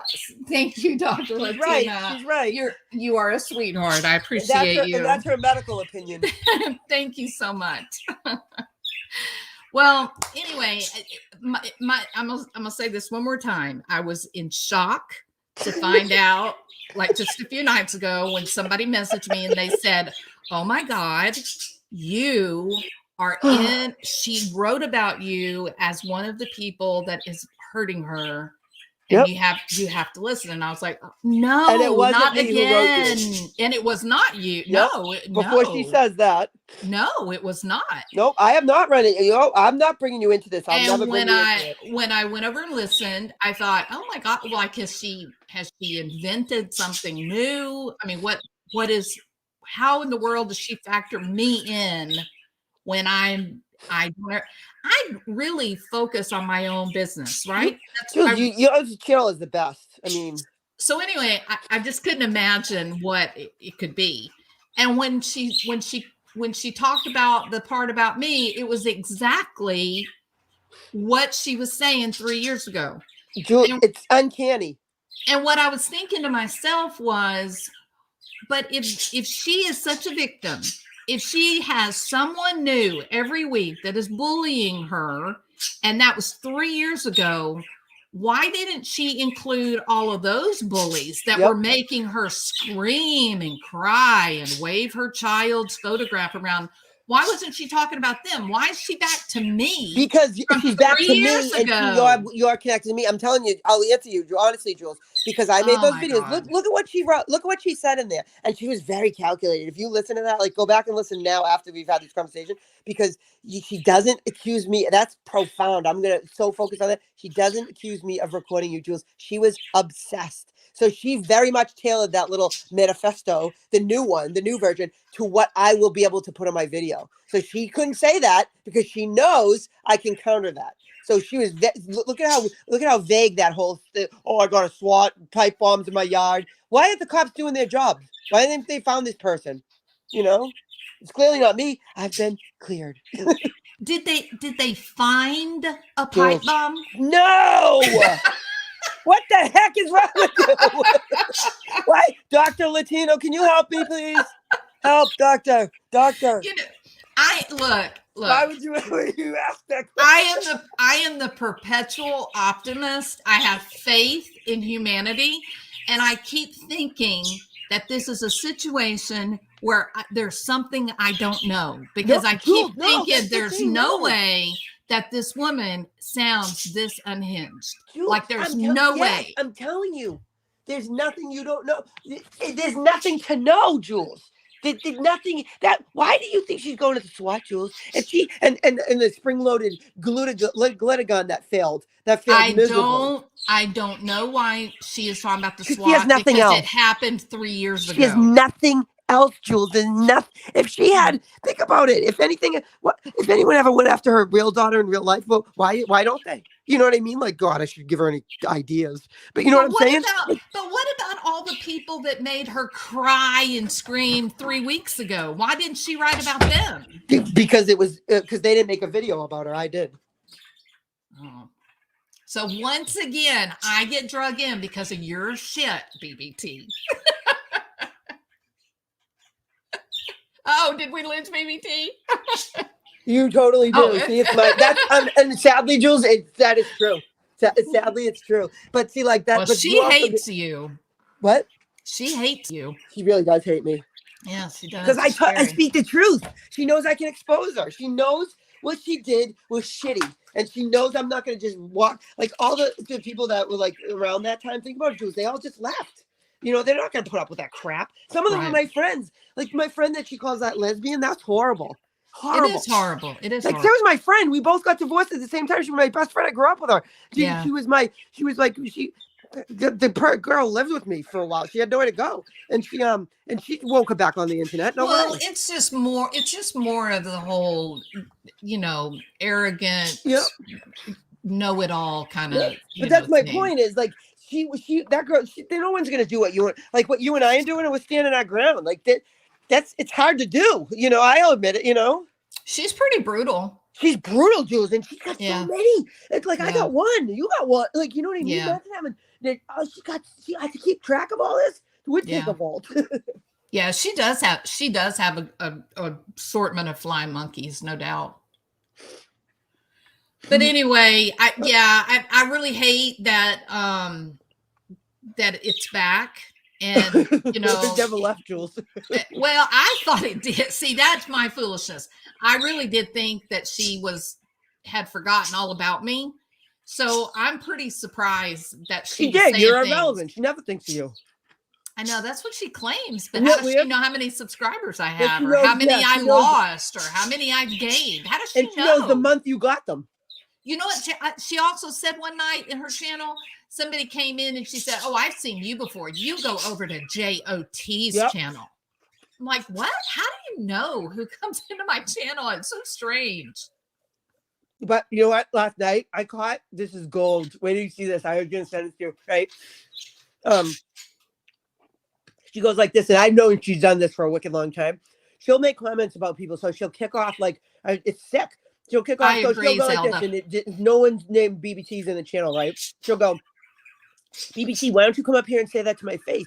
You won't. Well, that's embarrassing, right?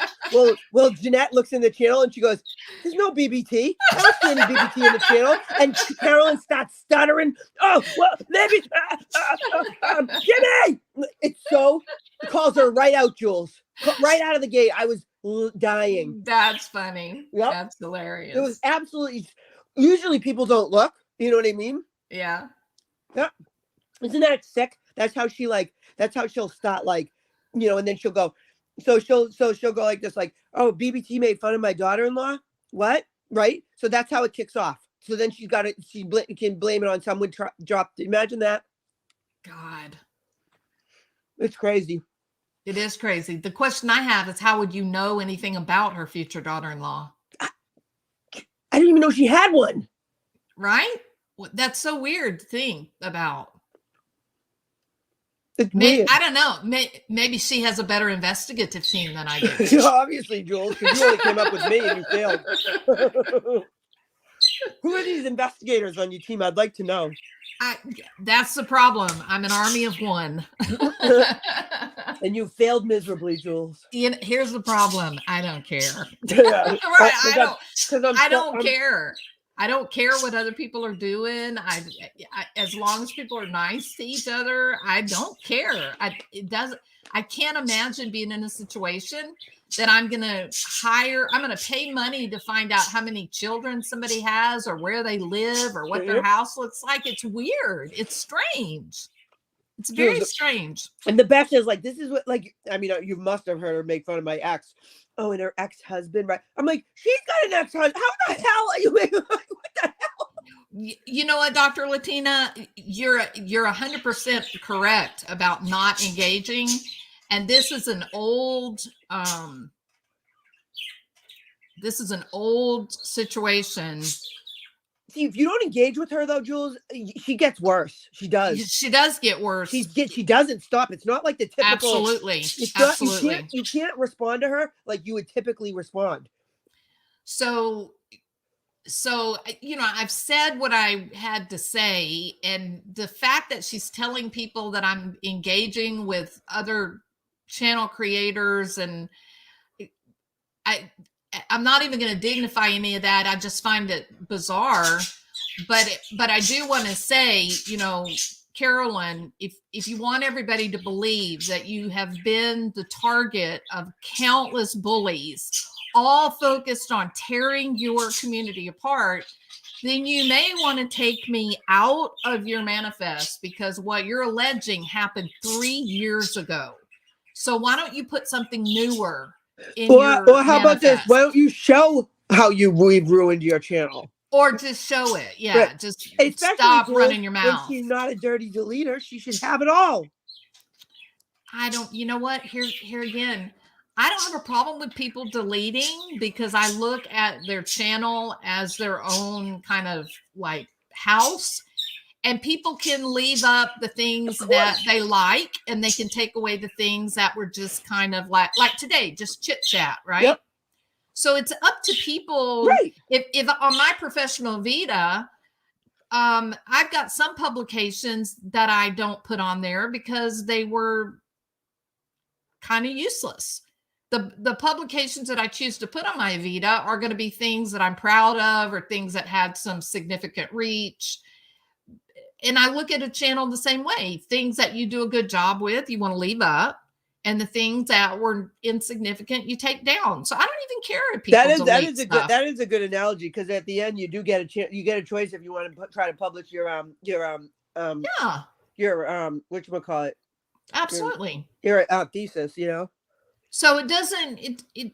I don't care if people delete stuff from their channel.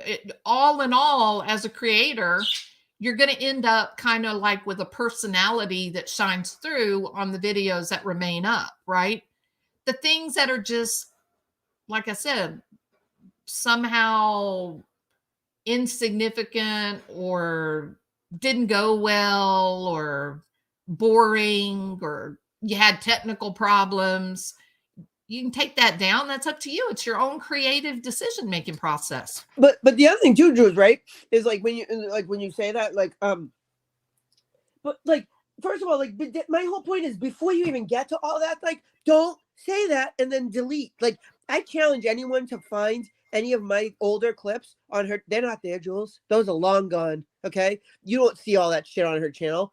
Of course you don't. It's all deleted. Yeah.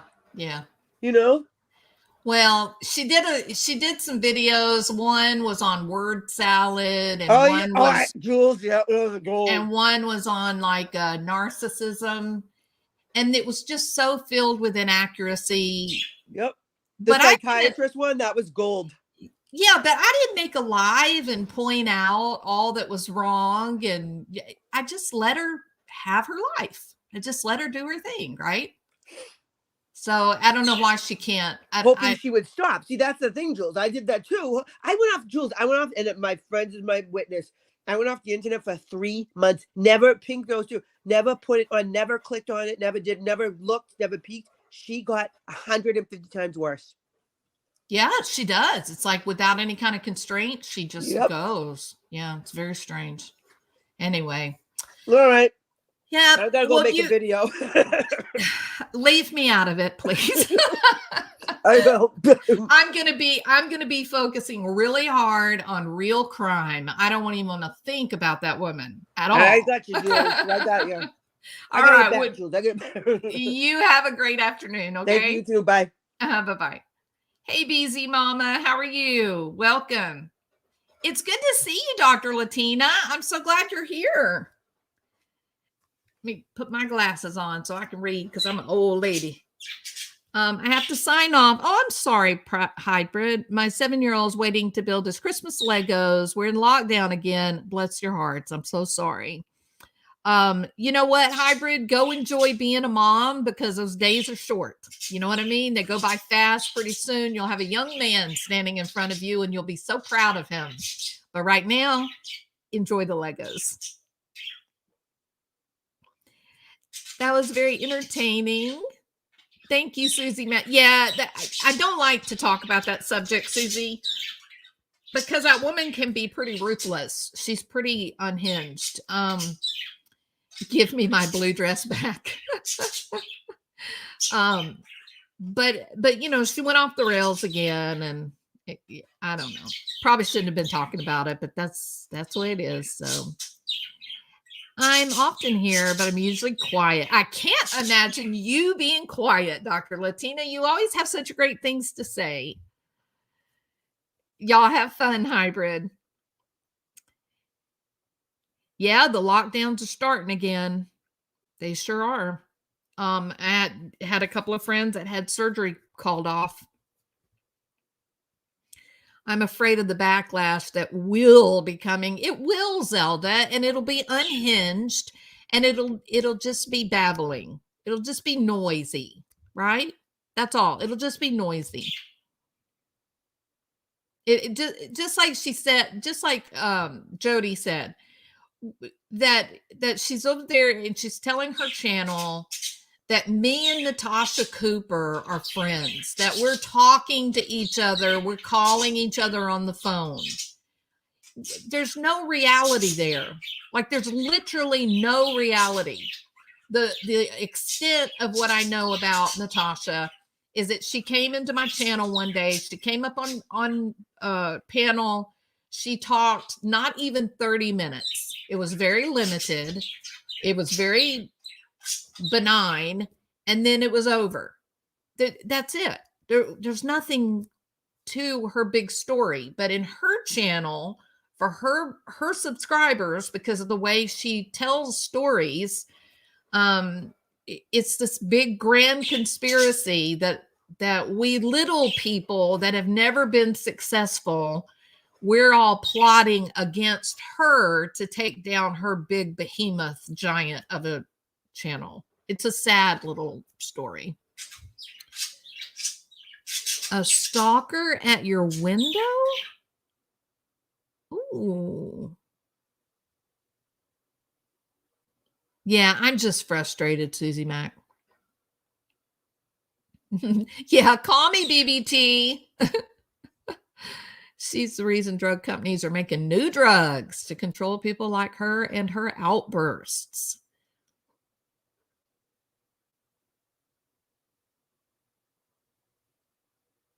Oh, I don't know about that, Zelda. I don't know. When I found YouTube true crime, hey, you know what, Dr. Latina? There is some real It's a crazy place, isn't it? That's all I want to say. But you and me, Dr. Latino, we're communicating.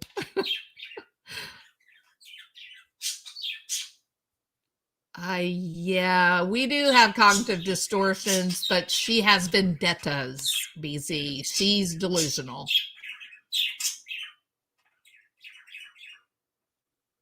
I agree, Arctic. The story of my cat who alerted me there was a murdering stalker at my window. I got to go watch it, Zelda. It really is that bad, Dr. Latina. It really. Even worse, maybe. It's a cesspool. It's a cesspool. And I blame it on the narcissism. I blame it on the fact that, if you're intelligent, you can figure out how to set up a YouTube channel, go buy you a microphone. Then all of your wildest, narcissistic supply antics are right at your fingertips, right? If you can get a microphone and a camera and you're a narcissist, you can engage in all kinds of outlandish, nutty behaviors to get your narcissistic supply. And that comes in the form of thumbs up, thumbs down, money, or just numbers, the people that are willing to subscribe. And unfortunately, some of the channels that get a lot of subscribers are not because it's quality information, but because you're just the person behaving in the most outlandish manner.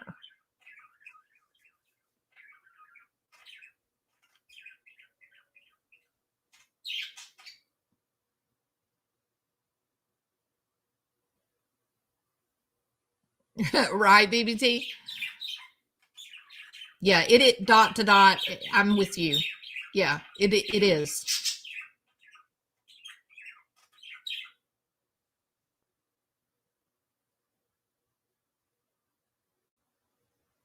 No, no way, Zelda.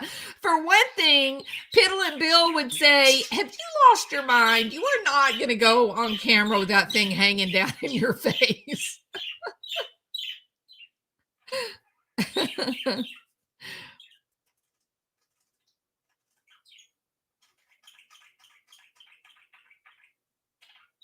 That's right, Dot. Yep, I remember.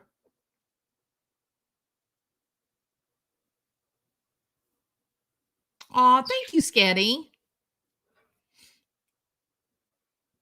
Yeah, but not today, Sketty. Today we were kind of acting like everybody else, but it was out of provocation. All right. Okay, everybody. Y'all are awesome. I hope that Zelda's got some funny videos up.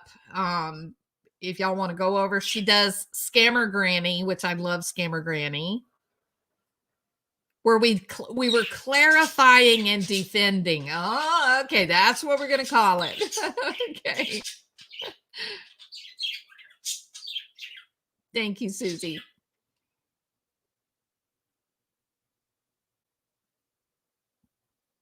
That's terrifying, Zelda. What is so sad is there are oodles of listeners and subscribers in live chats who are wounded with broken spirits from past and current traumas. These folks are seeking guidance and healing. But here's the deal, Dr. Wada. They are, but the trauma bonding is alive and well, right? So those very same people that are struggling and could do well with something more uplifting and positive, they're sort of attracted to all the chaos. And that's when they find themselves in these channels that have this constant screaming and yelling and crying, and all that. And they're attracted to that, and then they can't get away from it. It's sad. Quit making fun of my verbiage.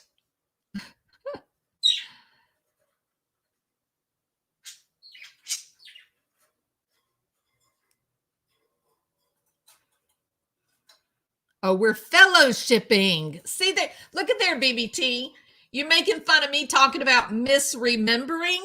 Doctora Latina is saying that we weren't gossiping. We were just fellowshipping. We were just having a little fellowship.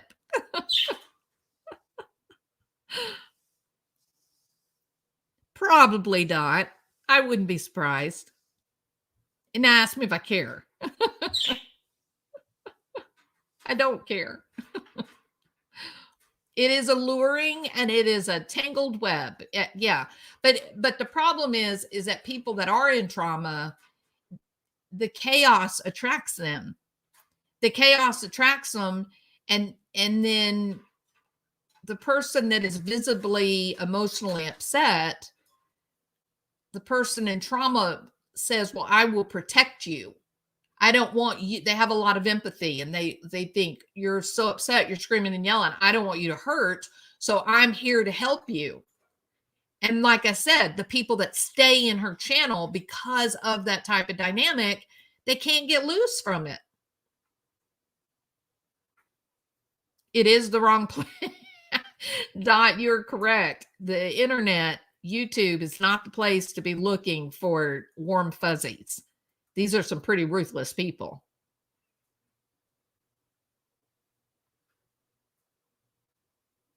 They're enabling it. Yeah, no, I agree, Zelda.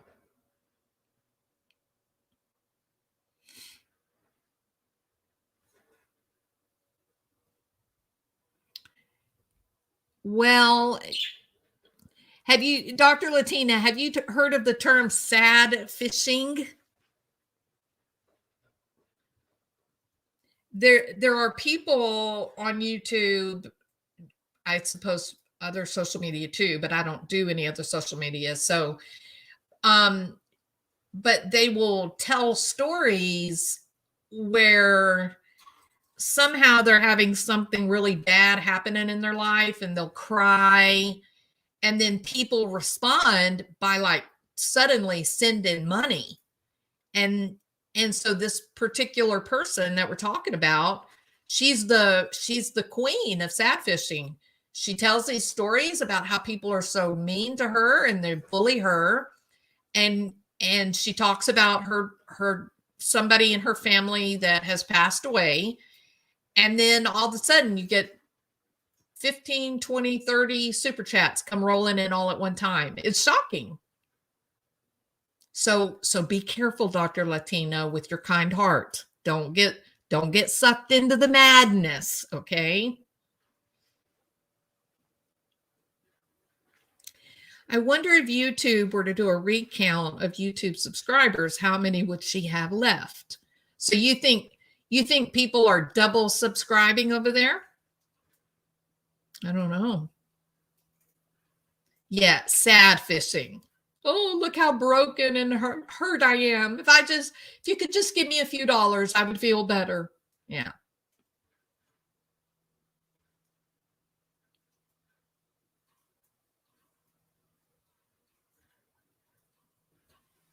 Triple subbing.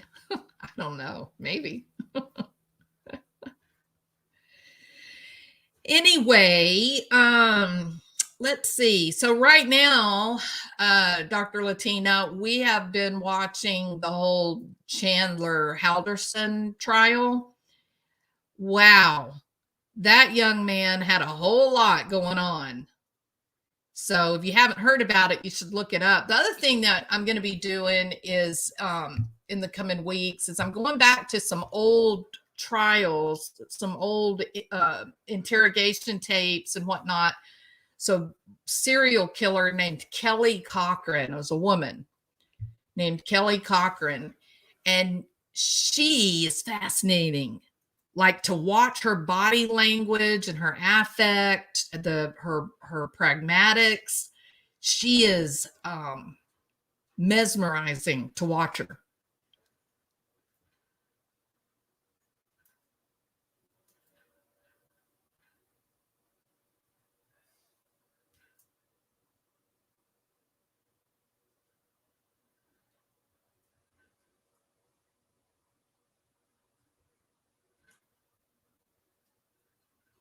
when I offer a domestic violence workbook or journaling notebook and they say no thanks, right?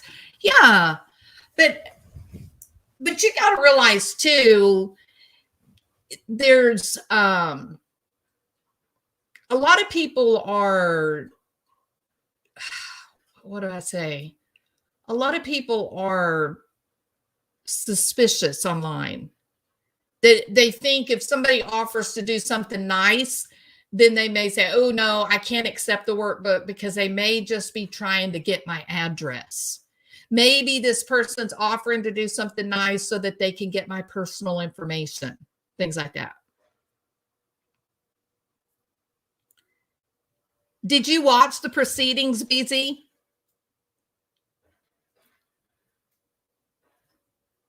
It is, Dr. Latina. You got to start with day one, because the detail, it's a crazy story. It's a crazy story. You got to watch the whole thing from the beginning. And now is a really good time to get into it, because he just tested positive for COVID. I believe it was on day 7. He tested positive for COVID, and so it put the whole trial, everything on pause. They've got to be in quarantine for 5 days. If there's nobody symptomatic, then they're going to move forward. And right now, they're only about halfway finished with the prosecution case. So you're still good to get in there and get all caught up. And then you can come on and talk to us about it. Did you look Kelly Cochran up, Kathy? Am I right? Isn't she an interesting person? Her body language? So interesting.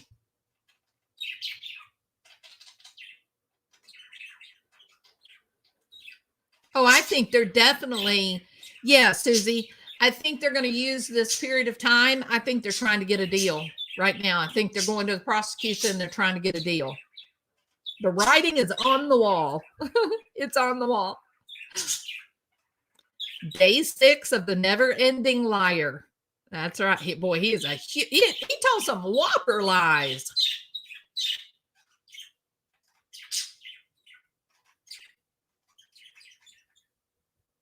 Because his lies were about to be uncovered by his father. That's correct. Yep, I believe that in my heart.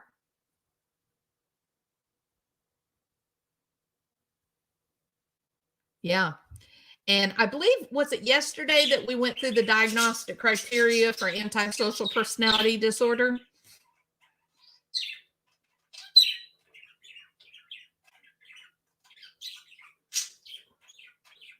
Oh, she was horrible, Kathy. Now she's taken on the masculine persona. Previously, she was promiscuously female. No, she's just using sex as a tool.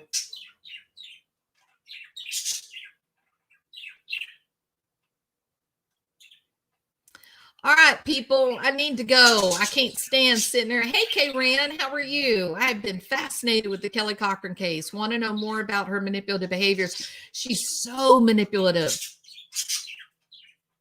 Good, Dr. Latina. I'm glad you're going to join the discussion. It's a crazy case. And I personally am quite shocked that it's not being covered by more people. But, you know, you got so many people that they just can't get away from the Summer Wells thing, right? They're so immersed in that story and they just can't. We had the same phenomenon with the Chris Watts case.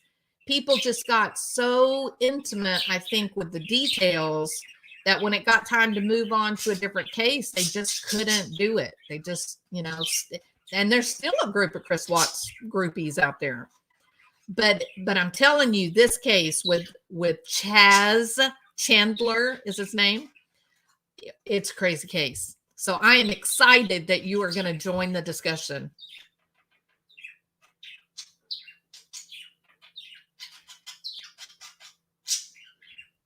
Bye, BBT. Call me. Oh, BZ got stuck. You got stuck during the Watts case. A lot of people did, BZ. You know what's going to happen, BZ. we're going to get stuck in the Morphew case. That's going to happen. The trial is going to come around, and it's all of these details, everything's going to come out, and we're going to be immersed in it for a year or more, BZ. It's going to be madness. I'm so excited, Dr. Latina. I can't wait to hear your insights. That Chandler, he really needed a big old dose of risperidone. All right.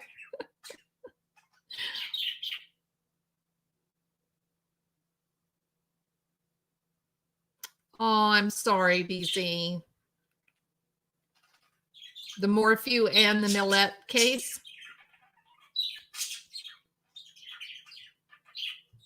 That would be very hard to ignore it, Dot. I remember when you emailed me about Summer Wells.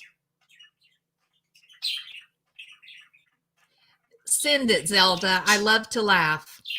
I love to laugh. Wild and long and free. I love to laugh. Do, do, do, do, do, do, do. No case could ever shake me like Shanann did. Really? Even the Morphew?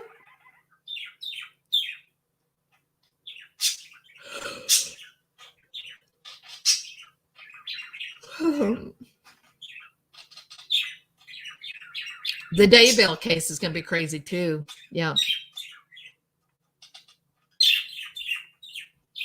Bye, Dr. Latina. I can't wait to hear what you have to say about the Chaz man. He named him his own self, Chazzle McDazzle.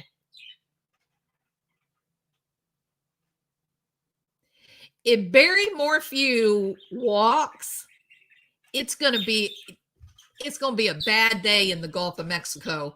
If he gets found not guilty, the Gulf of Mexico is going to have a Cat 5.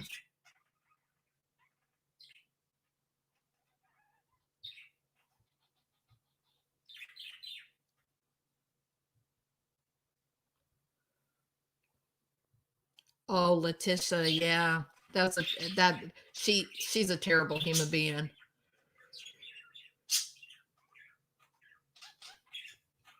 I'm like you, Diane. I have a hard time kind of finding just the right case that really gets my interest.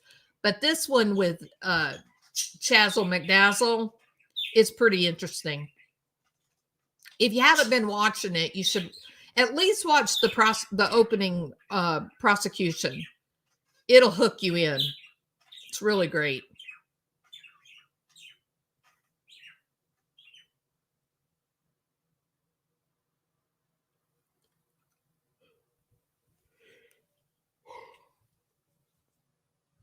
Hey, Teresa Fountain.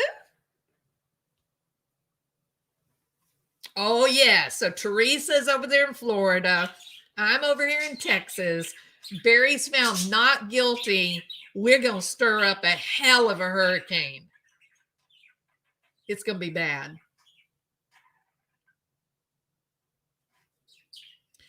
Okay, so those of you that are in the Morphew case, question. Tell me your opinion of Save the Drama for Judge Lama. What do you guys think about Save the Drama for Judge Lama?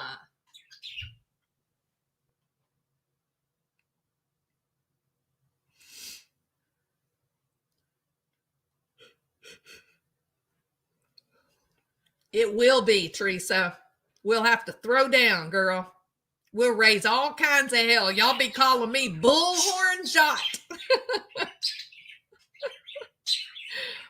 I'll be out there standing there screaming into the mystic. Show me the magic. No drama llama. There you go. You don't think he'll walk, Diane? I hope they have him. I really hope they have him because he's guilty.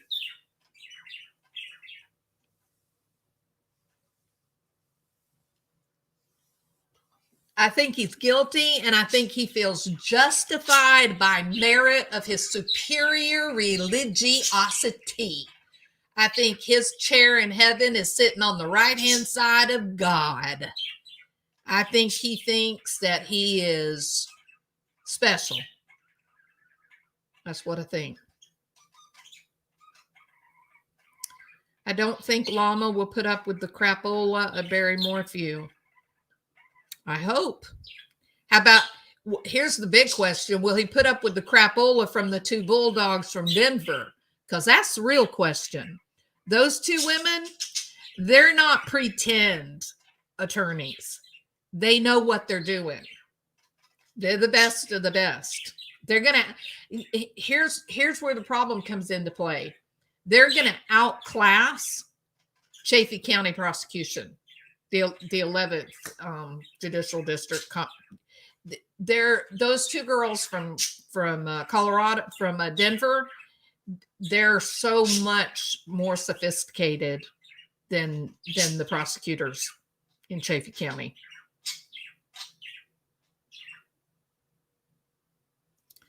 I think Linda has the goods sealed in the locker. I hope so, Teresa. I hope. Here's what I think. I think as long as we have no body, I think Barry has a chance, right? Just because of the idea of reasonable doubt. But if they can come up with proof of violence, or they find evidence of a body, something like that, then I think that changes the game, and I think he's going down. But right now, I think the focus is going to be on Suzanne wanted to escape. Suzanne took money, and she's gone. She's living her best life in Machu Picchu. That's what I think they're going to try to do.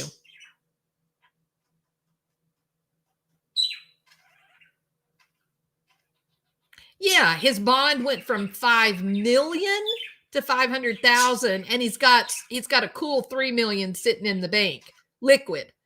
So it was like getting a bond of $30.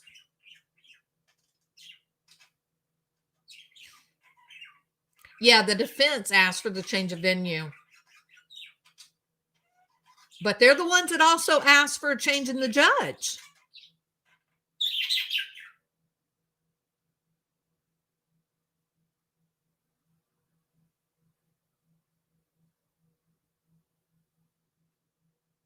They're looking for her body. They're looking for evidence of anything. Hey, Regina Smith, welcome. Good to see you again.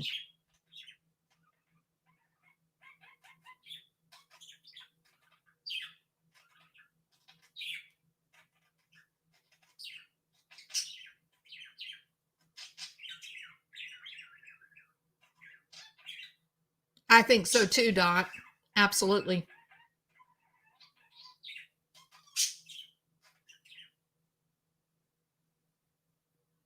Ooh, good plan, BZ. Take video. Take video and we'll show it on my channel. Regina Smith says, hey, yo, Zelda.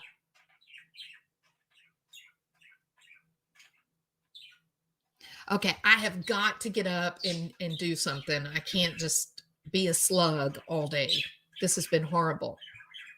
I mean, it's been fun, but it's horrible to just sit in one place.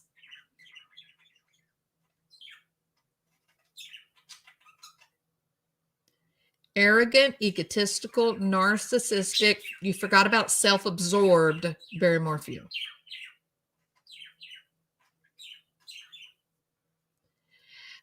I don't think she's buried under the house. I think she's buried under the wall. I think they put her under the wall, just like BZ Mama thinks. Is that what you're thinking, BZ? BZ, have I told you about my bird? I never wanted a bird, right? And I was standing out on my balcony one day, and the bird came and landed on me, literally. wouldn't go away. When I shooed him away from me, he landed on the back of my Australian Shepherd and rode around on the back of my Australian Shepherd. And Drover, you know, it's the Drover. Okay, we drove the cattle to Sydney, right? So Drover looks at me like, Mom, there's a bird on my back. Is this okay? And I said, gosh, either that little bluebird is rabid or he's really hungry and he's missing his mommy. So Piddle and Bill and my son went to the store and bought a cage and food. And the bird was thrilled to go in the cage, and he buried his head in the bowl of food. So now I have a bird I never wanted. He's blue. And so one day my channel said, hey, let's name your bird Blueberry. And I said, but wait, let's name him Barry because he's behind bars where Barry should be. So my bird's name is Barry behind bars. That's a true story. If I ever meet Barry Morphy face to face, I'm going to tell him I have a bird named after you and he's behind bars, big guy. There are people that believe that, Teresa. That's exactly right. I heard some people talking about it the other day. That he dug her up and moved her. Yep. It's a little blue parakeet.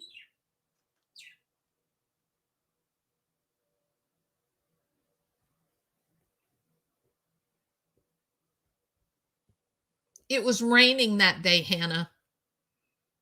It was raining.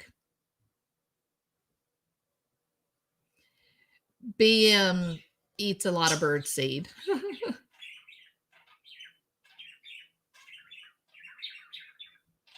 Were you really, Donna? That's fun. I was surprised, wasn't I? You think they hid some evidence in the wall. Interesting.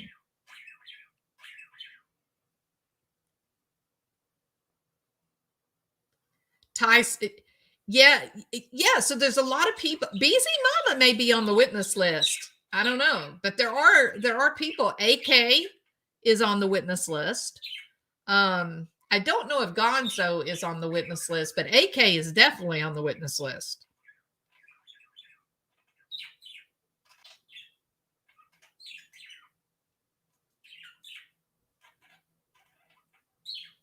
Yeah, Tyson's a good guy. I like him and Dusty. I like them a lot. I think they're normal people, you know. Probably is Zelda.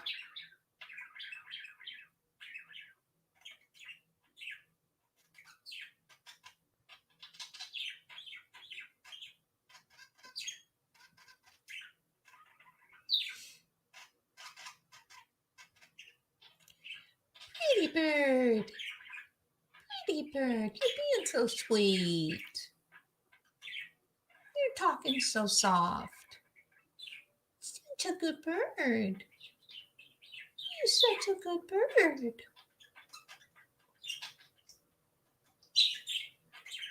Yeah, Dusty has a good channel. Hello. Hello, pretty bird. Hello. Hello. Pretty bird.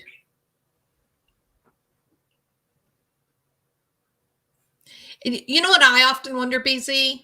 I often wonder if they were able to recover anything. Because they knew so quickly, you know, that it was suspicious. His behavior, the stuff in the fireplace was suspicious. The broken door jamb to the master bedroom. There were things that were really, really suspicious. And so I often wonder if they got to the trash dump in McDonald's and they know what was in the trash, right?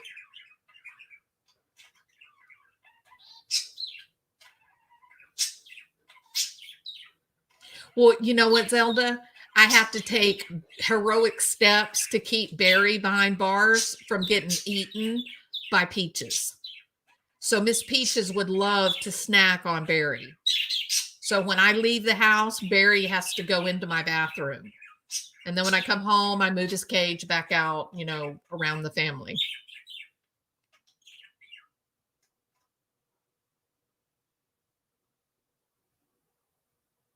Yeah, I think it had been raining, Hannibal. And I remember he says something like, I think maybe, I don't remember where I heard this. Maybe it was in the arrest affidavit that Barry was walking the stream, that he was looking like in catch areas that a body might get caught in. And I wondered if that was contrived, you know, to account for Tyson saying that he was soaking wet.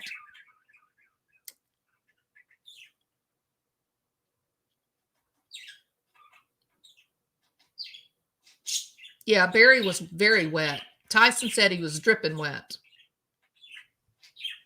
He says it in the video, like he's surprised at how wet Barry is. I know it was like rain, but remember, if he's on a four-wheeler and he's riding around up through the woods, you know, you're hitting those wet leaves and stuff. You pick up a lot more water. You think he was checking his trail cam? Yeah, maybe. But remember, Tyson said that he was angry. Tyson said that he felt like seeing Barry, he looked like he was mad.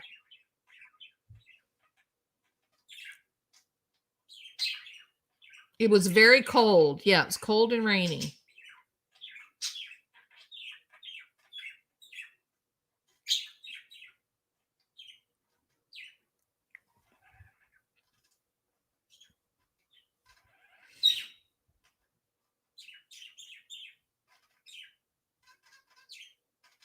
Pretty bird.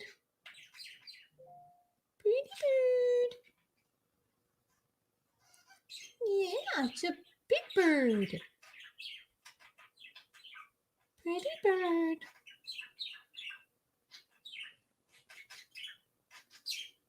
That's the whole problem right there, Dot. He knows exactly what to do to get rid of a body. Barry's always mad. Ooh, that latest video of him going into the courtroom, he looks furious. He looks like a scary guy.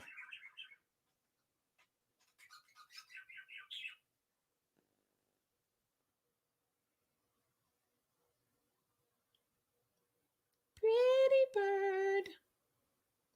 Pretty bird. It looks like Barry's going to take a nap.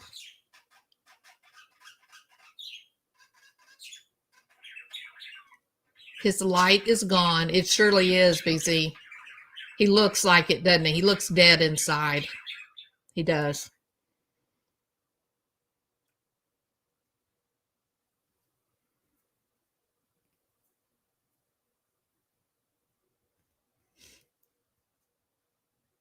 I agree completely. By the look, the way the change in him is palpable. Like he doesn't even look like the same human being, does he?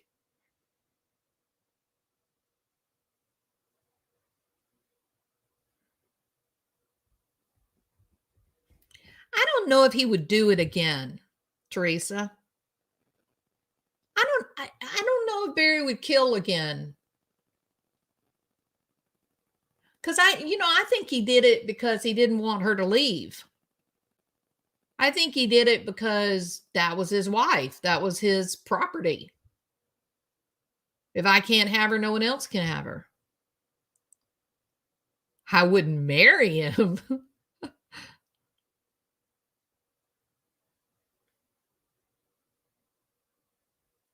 Barry watches, BZ.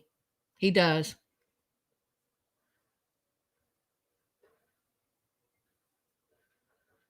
That's true, Zelda.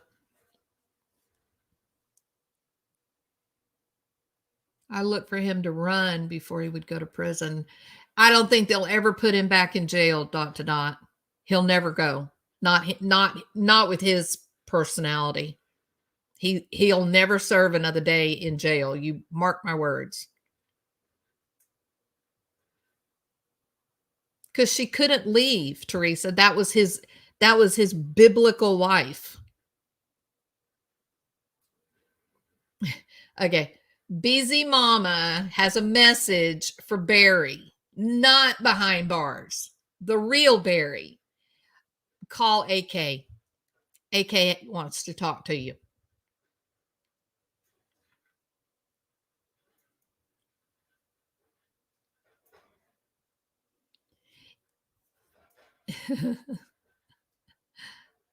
He couldn't take the rejection.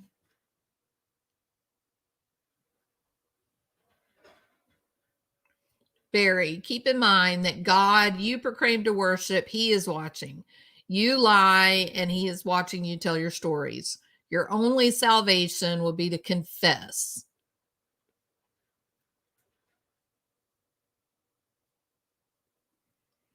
So BC says, yes, he does, and I think he should listen. What harm is there? We know he does listen because they talked about it during the preliminary trial, right? So yes, he listens. We know that. Should he listen? Well, I mean, I guess he can if he wants to. I mean, that's his business. I would watch. I can tell you that if I was in his situation, I would be watching to see what other people were saying. And the reason that I would watch to see what other people were saying is because that's the potential jury pool, right?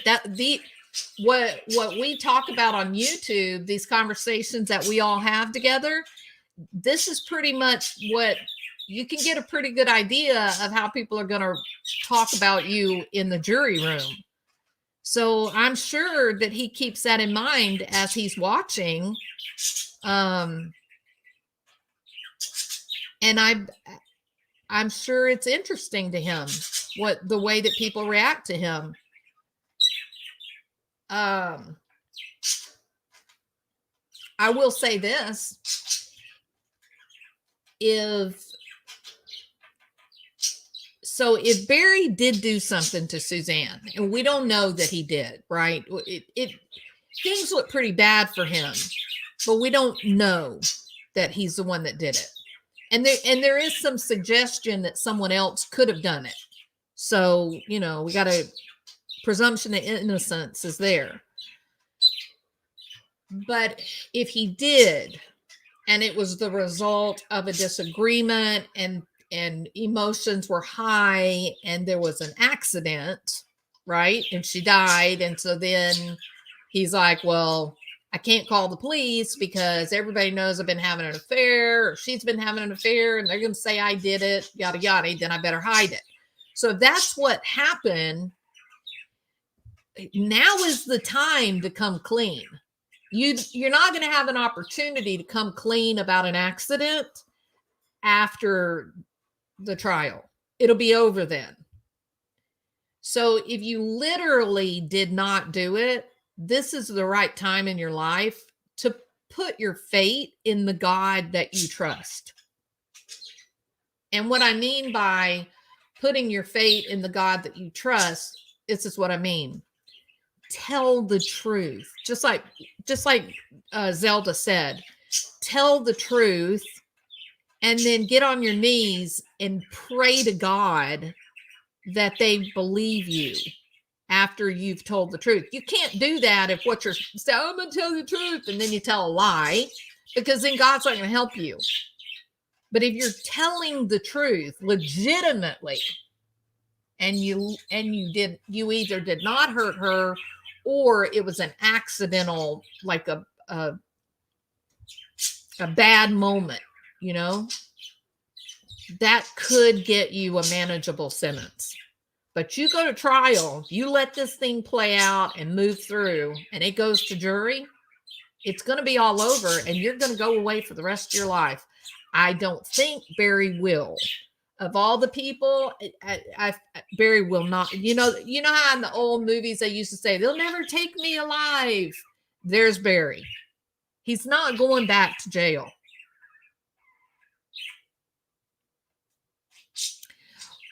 That's true, BZ. Some people do not actually practice what they preach, but Barry kind of walks the walk, right? Where the religiosity is concerned. Barry's a believer. He quotes the scripture all the time, you know. He's pretty old school. He's a really concrete, rules-based person. It's not really much complicated about Barry Morphew. And I think that if Suzanne had never messed around with someone else, none of this would have ever happened. I believe that in my heart and soul. And I think because he does, AK believes that Barry is a true believer in God and Jesus Christ. And if that's the case, if that's true, then Barry needs to take a deep breath and just gather all of his wisdom and all of his strength, and he ought to go and tell the truth about what really happened, and then he ought to throw himself on the mercy of the court. That's what he ought to do if he hopes to ever live life outside of a jail.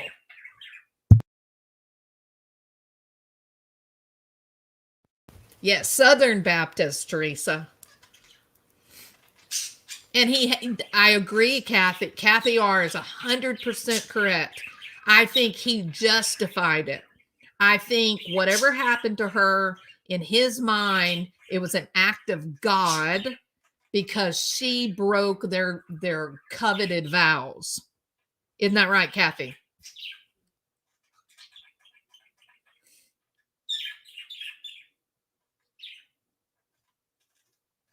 Lots of arguments over money. Yep.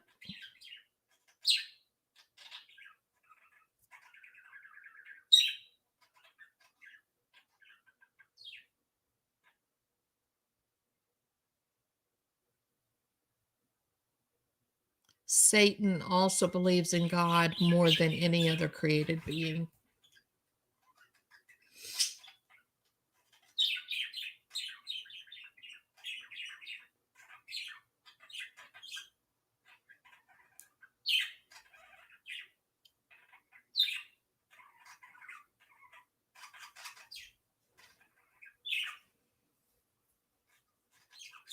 It seems like he even said something like that. He did, Hannah. Let's see, how did he say it? He said something like, God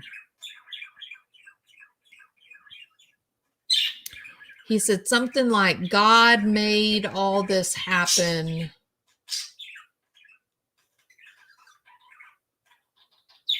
He said something like, I didn't do it. You know, he said, I didn't hurt her. I didn't kill her. He said something like, God made all this happen. And the evidence, everything you've said does make me look guilty. Is that what you're thinking about? K-Ran said, Suzanne broke terms of service in Barry's mind. Yeah, well said. Well said. She did, Teresa. So close. Jot, who is AK?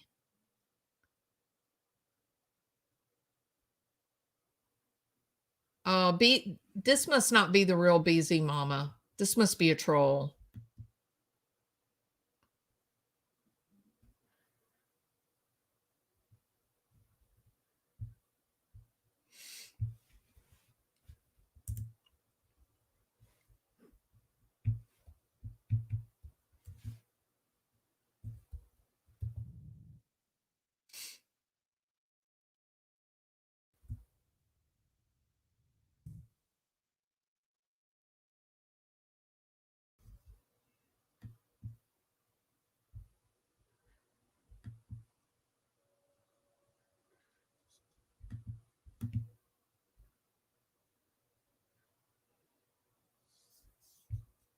No. Who is AK? I guess BZ's asking in a philosophical manner.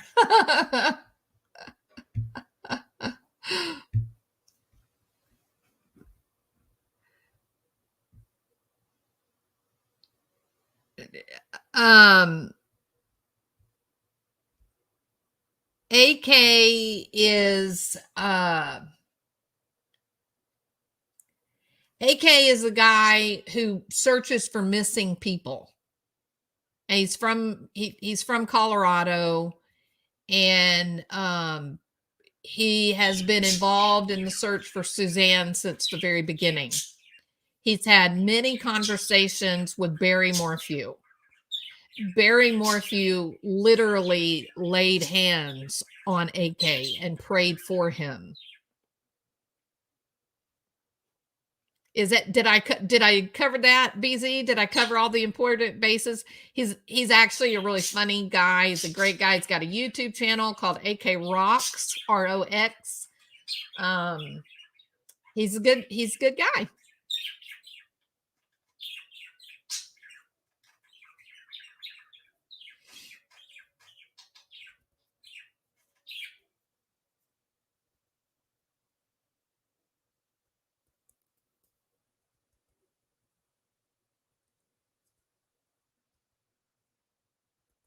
AK is a stellar person. He is. He's a good guy.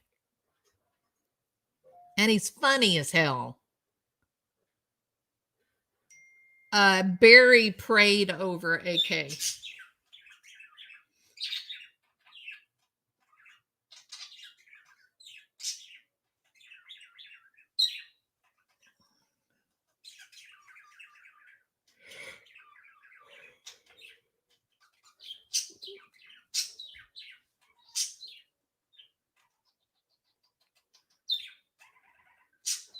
Oh, you didn't know about it, BZ?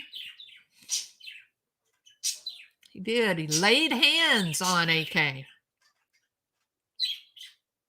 That's why I always say to AK, oh, Barry prayed on you. All right, everybody.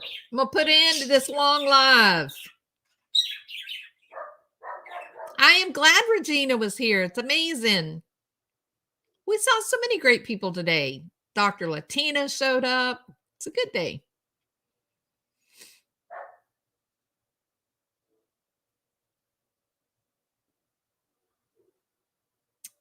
You didn't know about it. All right. Yeah. Very interesting. He did. He put his hand on AK's shoulders and had a discussion with God.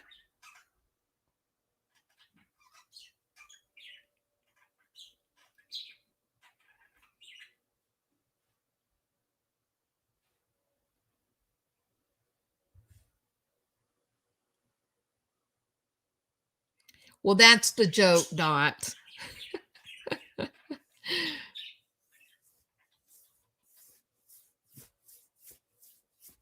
He believes he says that Barry is a true believer, that he's not making it up, his religious stuff, that he's a true believer.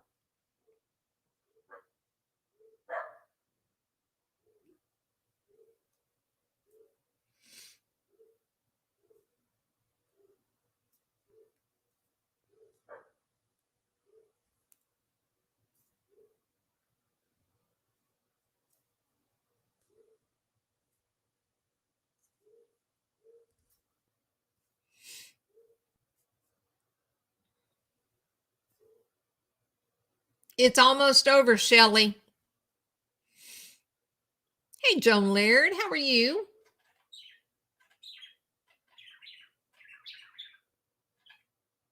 You gonna watch Joel Guy?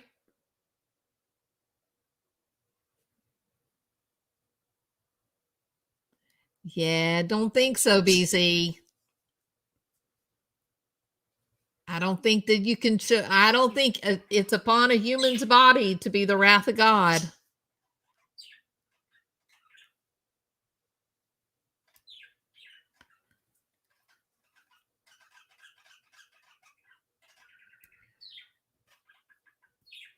Yeah, so the Joel Guy trial was interesting. And like I said, the Kelly Cochran interrogations are fascinating.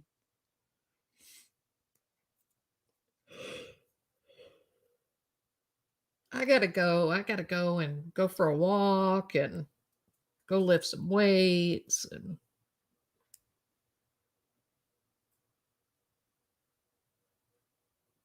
he did put his hands on him.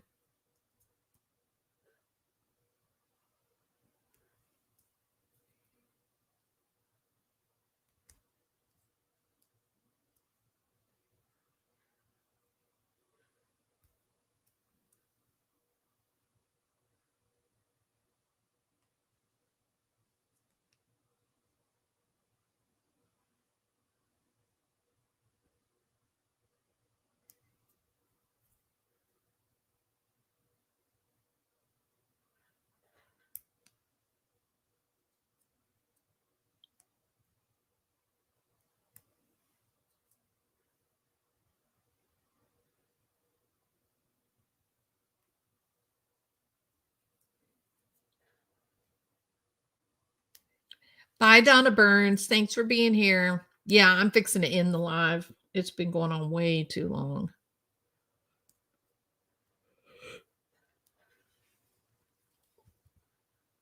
All right, everybody. Y'all have a really great afternoon, okay? I will talk to you all later. Bye.